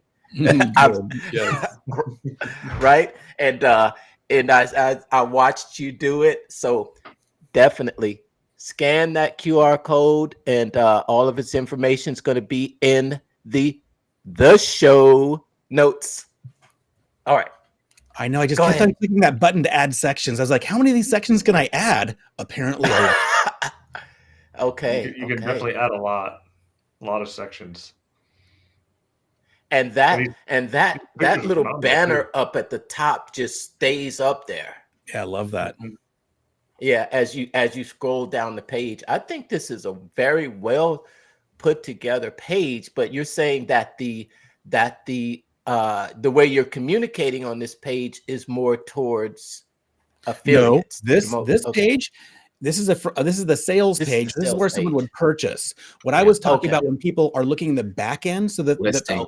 Travis, on the listing. Your listing in the back end needs to be written. So this needs to be written for affiliates, and most people aren't writing this for the right audience, as I noticed, because I went in and I analyzed what before they launched at FHL, there was only about 35 offers in there. And I went through and I analyzed them all through AI. And I was like, what of these offers are the best? And I was like, okay, here's the framework that I think is going to work the best about how you actually pitch this to other affiliates in the listing area. All right. And you include a section that says what's in it for affiliates. All right. Okay. Yeah, so the strategy of this page matters back here to get, because what you should be doing is, I think, reaching out to people on the platform and seeing how, first of all, you can provide value and promote their stuff in the back end of yours, and then also creating an opportunity for them to find your things to put into the back end of, or the front end of their funnels. This is a great front end to other people's back. This could be a bump offer. This could be an immediate upsell, a low ticket one. That's just the $7 book. Right. Yeah, see, this is where it's going to be really interesting going forward. When there are 100 offers in here, it's one story, but when there are 1,000, it's a completely different Oh my story. God. Tell me about it. Yep. I think you're focusing on the value you provide here is going to make a huge difference. Is when I'm going in surfing offers, looking for things that will fit with my offers. This is where this is where I stop, right? I'm not going beyond this. I'm going to go peruse these things until I find the half a dozen that makes sense for me, and then I'll go look and see what they're doing on their sales pages and dig a little deeper and maybe reach out and have a conversation. I think you've taken the right approach to treat that as a sales page to your partners, your collaborators, your affiliates. Bless you. Absolutely. Sorry, right. guys, I can't mute my mic. I think so much of this is exactly what you just said. Is when I was going through Offer Lab, I'm like, ooh, where are all my friends or all the people I already have relationships with, and I'll promote them. So much of this is going to be reaching out, meeting the people who have offers that look interesting. And I think that the very first thing is like, have a conversation, get coffee, like find a way to be of value to them, have them on your show like Mark and Brandon are doing right here. So smart. It's just like normal relationship advice, right? Treat other people well, get to know them, see how you can serve. I think we need to treat Offer Lab exactly how we would our friend group or our mastermind group. Absolutely. And I think that for anyone that I touch, I'm going to recommend, instead of looking out for other offers out there, take a look at Travis. Take a look at TR. Look at their offers. They are very nice. They're very good. Yeah. Well, I just wanted to impress Kevin. I'll be honest. I didn't really care. I was like, what can I do to impress Kevin so Kevin likes me? Because, Kevin, please like me. You should probably change that word affiliate to collaborator. Yeah. Another thing that I, kind of like about this whole system and platform too. I mean, it is essentially your hub, so to speak, and it's not platform agnostic. Like you can come in from another deal, and that's a huge market play. I loved when they mentioned that you can bring in other platforms like Shopify and all that other funnel building deal, because they're trying to take back a little bit of that market share that they maybe have lost over the past 18 months, which it happens, but it was a smart move. It was a very smart move, and it just brings the whole world together. And that's what is needed, because we're not enemies. We're all trying to do the same thing and change the world. So it doesn't matter what tool you use, as long as at the end of the day, you can change the world. And that's good point, Brandon. I mean, knowing that I can put my go high level offers on there, I was like, what, Kevin, are you serious? I'm like, okay, now I see what you're doing. Shopify, go high level. I'm sure Kartra, Kajabi will be on there eventually. I'm like, that's honestly pretty damn genius. That's what's going to have this platform acquired in a very short period of time. And so, just a quick comment before you say that. Bless you, TR. Bless me, TR. All right. Yes, for your sneezing. Because this is Travis's time, I'm giving him the opportunity to share his brilliance, right? And I would love to build upon that brilliance. Yes. And share some, just maybe a little bit different lens to look at some of the things that Travis has said. What I wrote down is that your success as someone who's participating in Offer Lab is actually going to depend on you being proactive and or reactive. And this was what Travis was saying, and a couple of you built upon that, which is, yeah, you got to get involved. You got to send some requests to people on, the platform. You got to reach out to them. You got to invite them on amazing live streams like this. So I just wanted to compartmentalize this in a way that someone might be able to remember, which is your success in participating in Offer Lab depends on you being proactive and reactive. Being proactive is taking that step, choosing the offer, mastering the listing, mastering the sales page, and then most people are going to go into reactive mode. They're just going to wait. They're going to wait for people to ping them privately and say, hey, I'm interested. And what I'm hearing Travis say, and many of you agree with, is no, you can be proactive, but don't always just stop in that reactive mode. Be proactive even more by going through the list of other offers and just reaching out to people, connecting with them on social media, just learning a little bit more about, do they match the core characteristics of your perfect promotional partner or collaborator? Well, I think that's a great point. And if you take that, if you play that forward, when I put an offer up there, I'm going to reach out to other people who have offers up there where they're complimentary, and say, hey, I just put a new offer in Offer Lab. Here's what I see you have there. Let's talk about how these things can play together.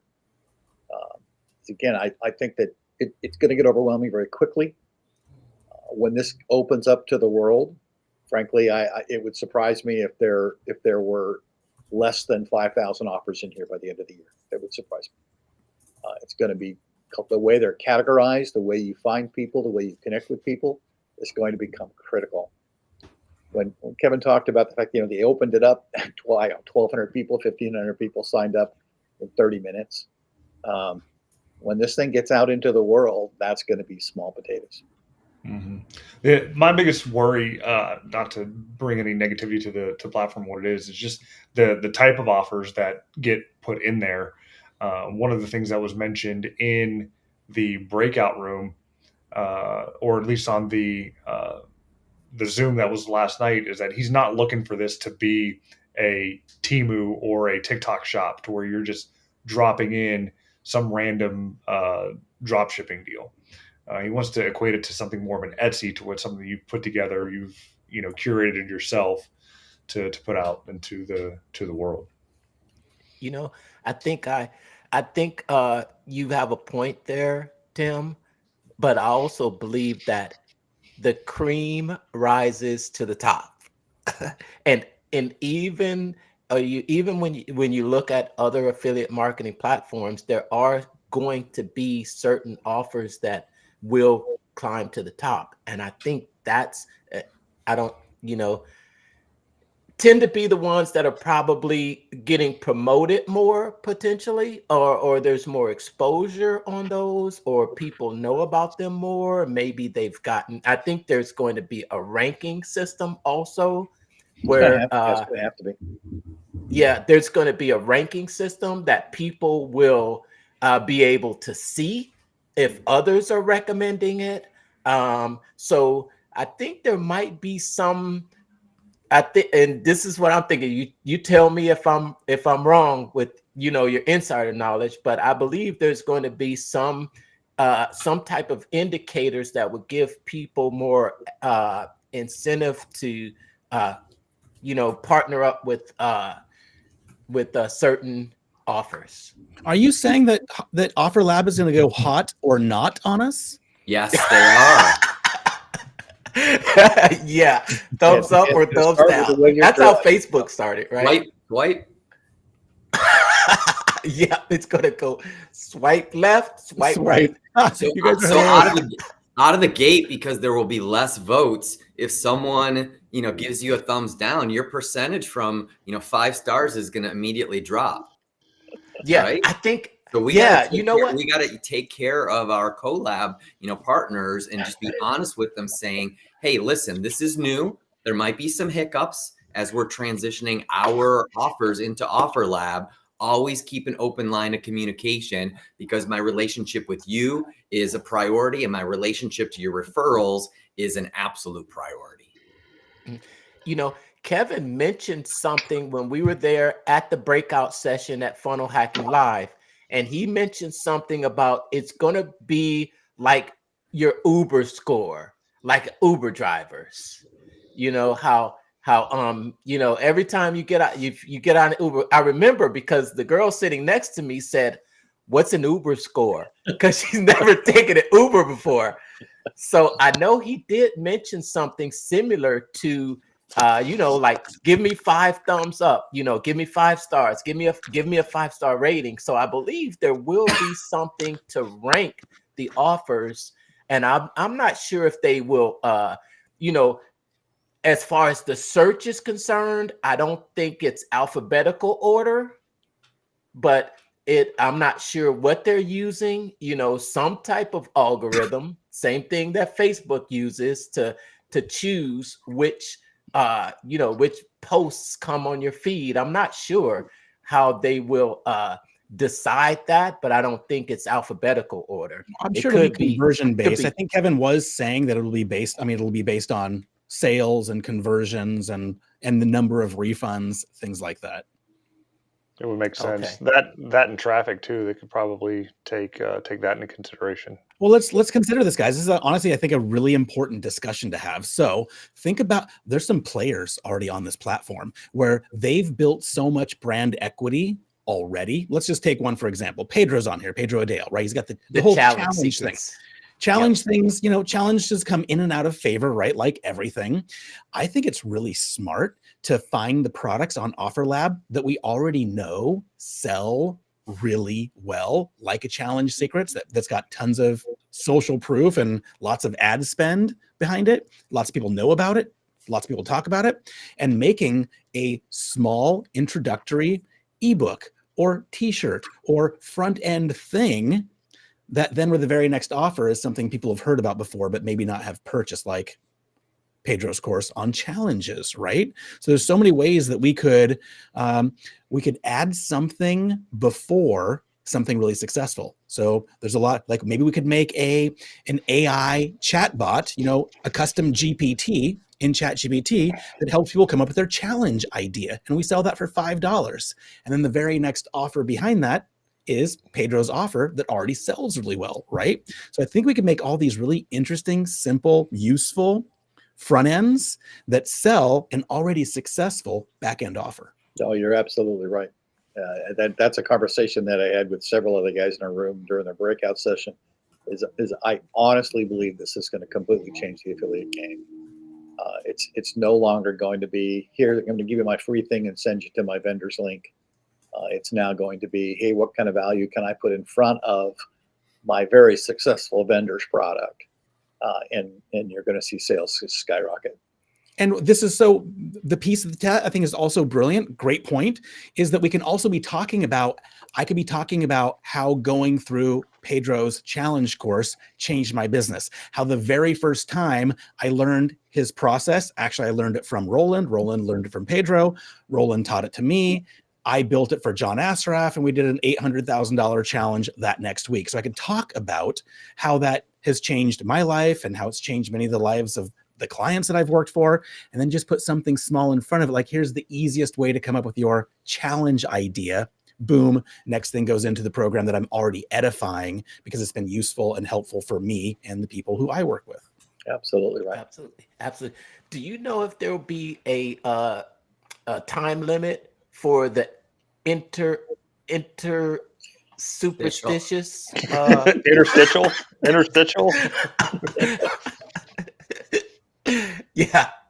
Kevin spoke about the ability, like, I'm sure it's going to go through its evolution and they're going to get something up there quick so that there's some brand continuity, right? When this was brought up before, what did I come up with? Oh, I came up with the term collaboration continuity. You heard it here first, right? So if you're collaborating with people to keep that continuity going, right? If Tim's promoting my offer or Brandon and things like that, I think that we'll see an evolution. But they did speak about video as well, to where the interstitial will be a video to where someone's saying, thank you very much. I appreciate it. Just want to let you know, if you're interested in this topic, you probably at some point might be at a stage in your business where you're going to want to take a peek at Travis's offer. So take a look below. He's got my wholehearted endorsement, something like that.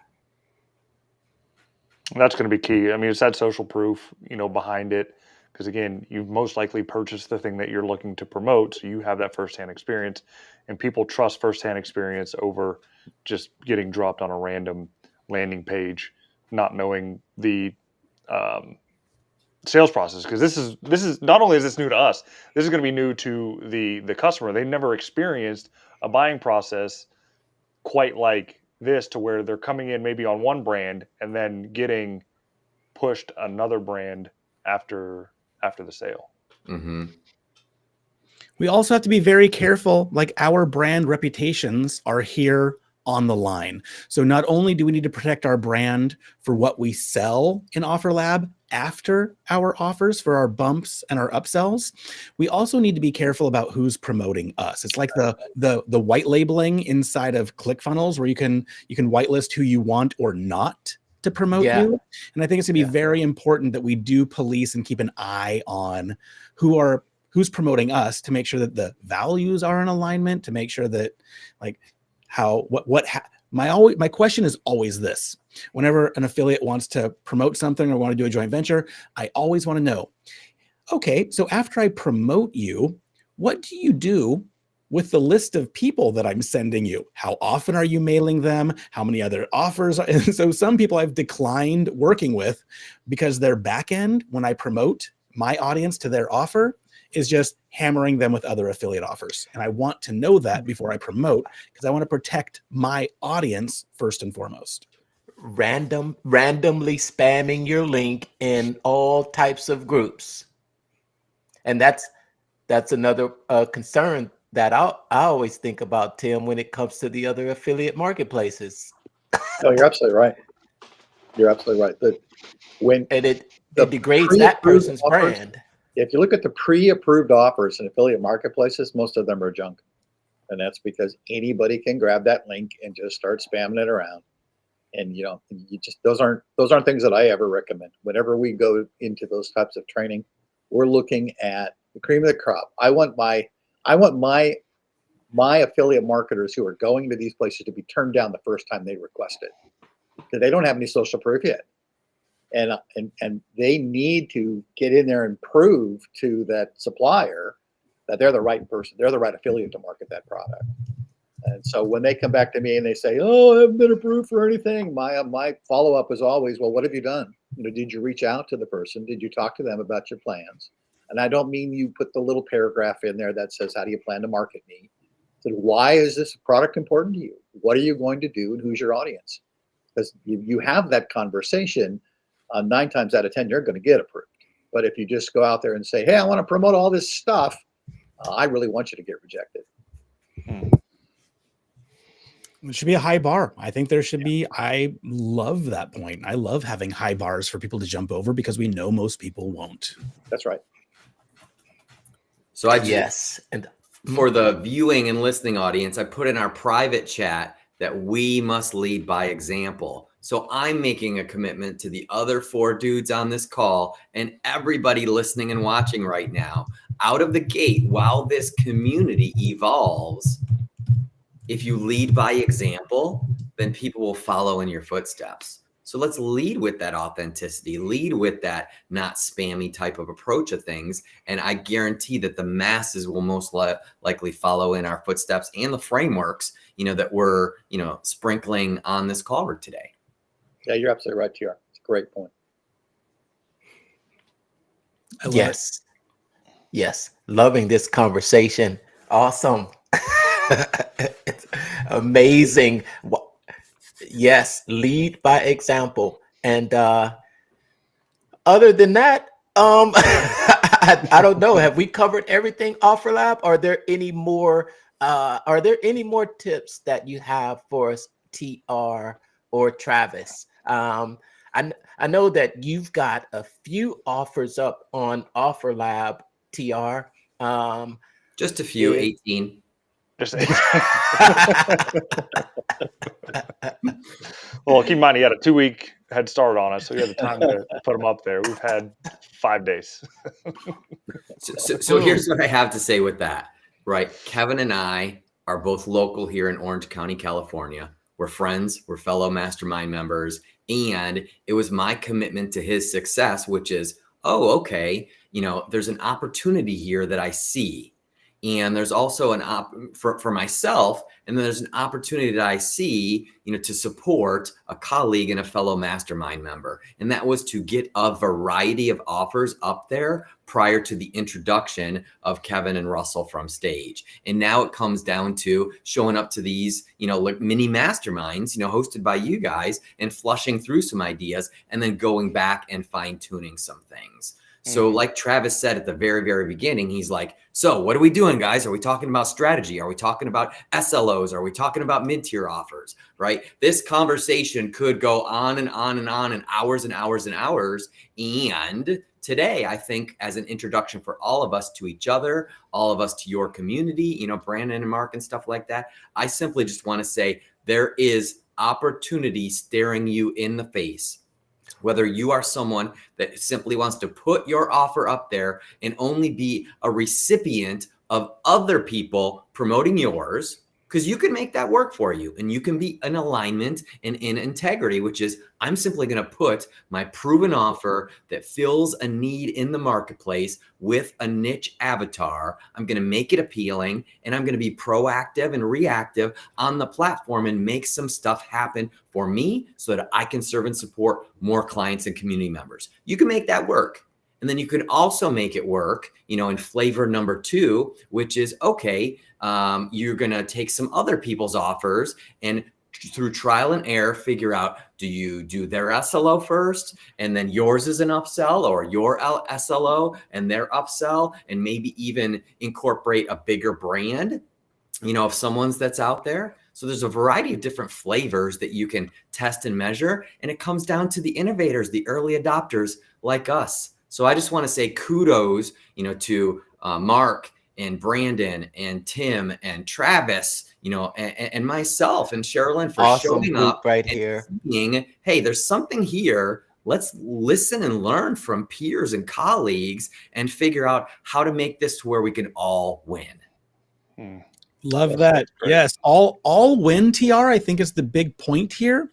I think one of the things that people freak out about is building their own affiliate system. So I coach a lot of people in different areas and they're on different platforms and they're not all comfortable going out and building their own affiliate platform. And so one of the things I think that we can also do in terms of Offer Lab is help the people who we coach and mentor to get on a platform like this, because this is really baby steps.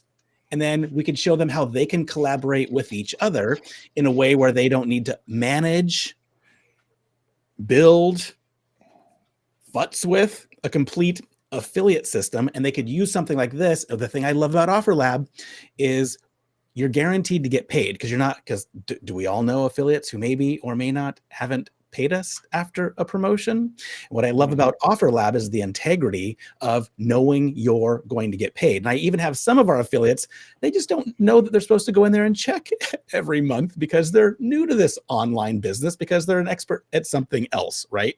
So I do think this is a great platform for us to be coaching the people that we work with and mentor to get on a platform like this, because it's a simple platform to collaborate with their network of people. So I think we should be getting our students on this platform as a way of helping more people do what we're already probably all pros at here, which is affiliate or joint venture collaboration marketing. So I'm loving it for that perspective, and to get people onto this platform and then show them how to use it so they don't have to build their own damn affiliate platform.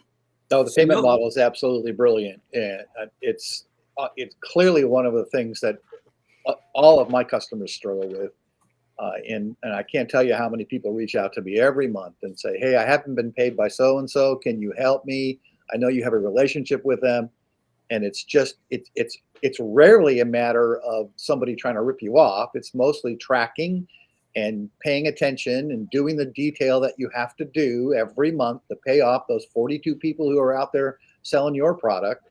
And did they meet the threshold? And all this stuff that everybody deals with who's in that game. This is just, it's a game changer, total game changer. It's the easy button. The fact that Stripe has gone forward in this partnership development effort to do this, I think is just, it's very exciting. Agreed. I have a feeling they might be the company that will purchase this company. It wouldn't surprise me at all. Yeah. So ironically, last night I was listening to All In, the podcast, and the two founders of Stripe were on there for the full 90 minutes and stuff like that. It was really cool hearing their they were very shrewd enough to talk like top level concepts of the direction things are going, and they could break it down into simple terms. It was my first time really hearing them in an interview, and I was pleasantly surprised and impressed. Mark and I had the chance to, be at a private dinner with Andrew talking about that collaboration with Stripe, and there are a lot of good things coming down the platform with ClickFunnels and Stripe together. And if you paid attention, there's the new integration with it. And my concern was, Stripe doesn't like the guru or the info product. But it turns out it's not them; it's the banks they deal with that don't like that deal. So we'll see what happens. I'm looking forward to it. I feel no risk revenue is the future of traffic. What I mean by that is the affiliate game, when played well, when you know you're going to get paid, I feel probably the best traffic source anyone, not organic, not paid, but partner traffic, and especially no risk revenue partner traffic, is really the future. I think collaborations, because Facebook ads keep getting more complicated and expensive. YouTube ads, same thing. Organic traffic can come and go, and what platforms are popular, and it can take a long time to build traction in an audience and monetize it. But I really feel that no risk revenue platforms like OfferLab and others, where you can promote something that may or may not be yours, and you know you're going to get paid. I really love this no risk revenue philosophy. I agree. And the speed to market's phenomenal. We got Eddie's watching us from we Florida. got more Eddie comments Miranda's here? coming Oh my God. in. TR After I just said is paid- the man. I just said Wait a paid minute. traffic might not be your best thing, and now Eddie Miranda's here. Oh, Great. Travis is also Don't be jealous, Travis. He had to shout you out too. That's awesome. It's been an amazing conversation, and I think that regardless, I think it's gonna be a great trip, guys. Is it, Tim? Oh, absolutely. It's gonna be an I still get enjoyable goosebumps. ride. I I'm so still glad get to be in this game. What'd you say? I'm sorry. I still get goosebumps. It's like,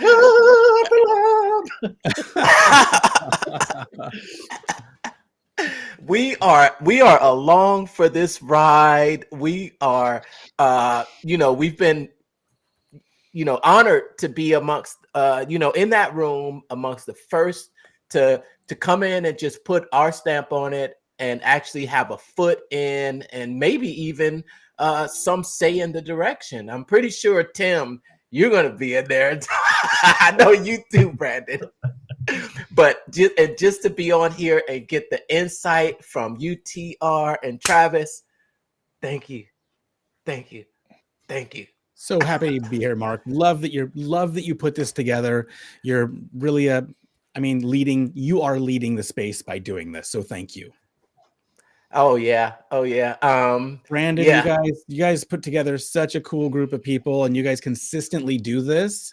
And I think that's leadership. I think what the market needs most right now is quality leadership, and Brandon and Mark, with what you guys are doing with these shows consistently and then bringing people together, really shows leadership. And I think that's truly what most people are craving as we move to more social and AI, is we want quality leaders. And that's what you guys are showing up as in the marketplace. So I just applaud you for that.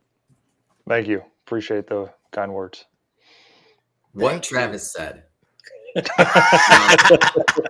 Ditto. As I said at the beginning, it's an honor and a privilege to have met you, Mark.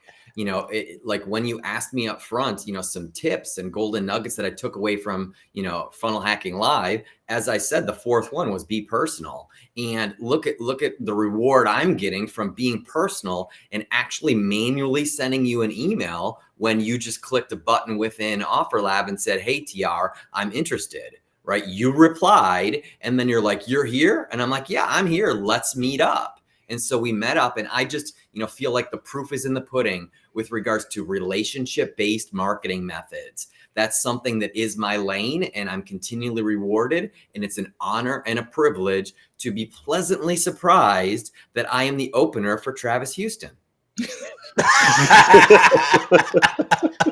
I'm the opening act. You are the Bon Jovi to my AC/DC, brother. Yes, yes.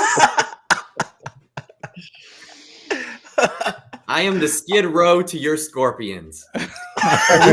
we can do this all day long, by the way. Dr.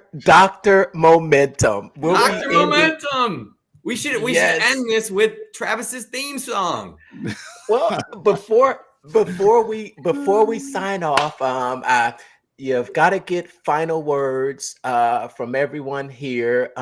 It's been a great 4 hours. Brandon and I have been for the whole fight. You made it, Brandon. I made it. I'm here. Last time it wasn't as easy. I was doing a family event and trying to drive and all that kind of stuff. It wasn't good. But this week, I'm here. Yes. So we'll go around. We'll start with Tim, go to Travis, TR, and then myself, and then Brandon. You can go last. Close us out, Brandon. I'll close us out. All right. Well, hey, I really appreciate the invite. It's been a lot of fun. FHL is a special event.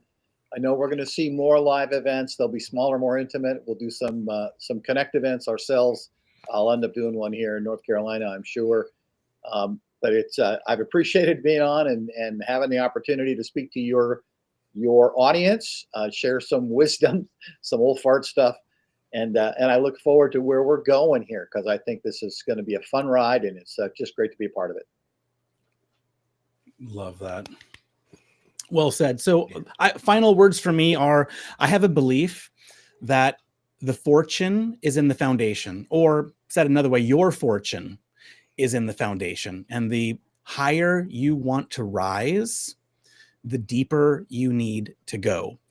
And to have a deep, solid foundation requires quality content, but even more so, great relationships. Great relationships, kind of like what we're doing here, Brandon and Mark, what you guys have brought us together around, that's going deep. And going deep on subjects like this. So the higher you want to rise, the deeper you have to go with your relationships, with your network, and especially with your mindset. And I know you guys are all proponents of that. So play chess, not checkers with your mindset. Play chess, not checkers with your relationship, because your fortune is in the foundation. And I just love that you guys are leading by example, by bringing these quality conversations to the table and deepening your bench, your foundation, your network. And I'm inspired by it. So thank you for having me on, and thank you for leading by example. Wow. There he is. Impressive. Dr. Momentum has a fan. And I will simply say that for years, I have a saying and phrase, and that is the revenue is in the relationships. And for years, almost 17 years now, I've taught a simple 3-step sequence that everybody can follow to turn their connections into currency. And those 3 steps are: be visible, be vocal, and be valuable. Being visible is people know who you are. Being vocal is people know who you are and what you do. And being valuable is proving to people that you care. And Mark, from the moment I stepped into that room with you, I could just feel your positive energy, that you're just a great guy that wants to support people, that wants to have fun in life and in business. And you're the epitome of turning your connections into currency, because you've just won me as an advocate for life. Thanks for those words, TR. Thank you so much. I think that I always love to be in rooms where I'm not the smartest person. I love learning from other people, and you all are you just feed me. I don't, sometimes our ideas might be similar, might be different, but I still take it into to considerations so I can grow. So I think you coming on is a gift for me, but I appreciate all the thoughts that I'm this smart guy or anything. I'm not smart. I'm just a genius, but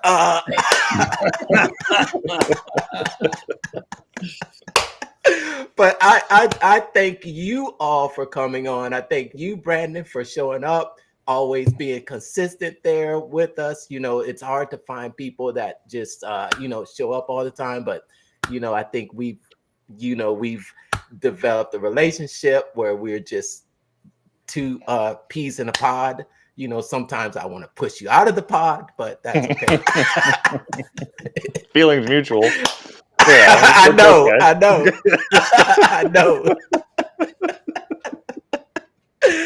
know. And that's all. Thank you all for just showing up, being here, and sharing, your wisdom with us and everybody out there listening. Yeah, it's been a great event. Appreciate everybody that's been on here for however long they've been on here, some hours, some minutes, and the whole premise again was to digest what we all experienced last week. It's a lot of information that's out there, and taking that golden nugget, being able to reshare it, helps solidify that. And that's what this event was all about to do. And what's also awesome about this deal is everybody that has been on this panel was at a different stage in their evolution. But what really tied everybody together and makes them the same is they all started, and that's the key. So that's what all makes us equal in this. It's like we got started, we took a stand, and we're now putting it out to the world. So if there's any big takeaway that you can take from this whole session for everything that we've kind of discussed, nuggets aside, I know we geeked out on Offer Lab. The reason we're geeking out on it so much is because we got started in it, and we're excited about it and just want to push it forward.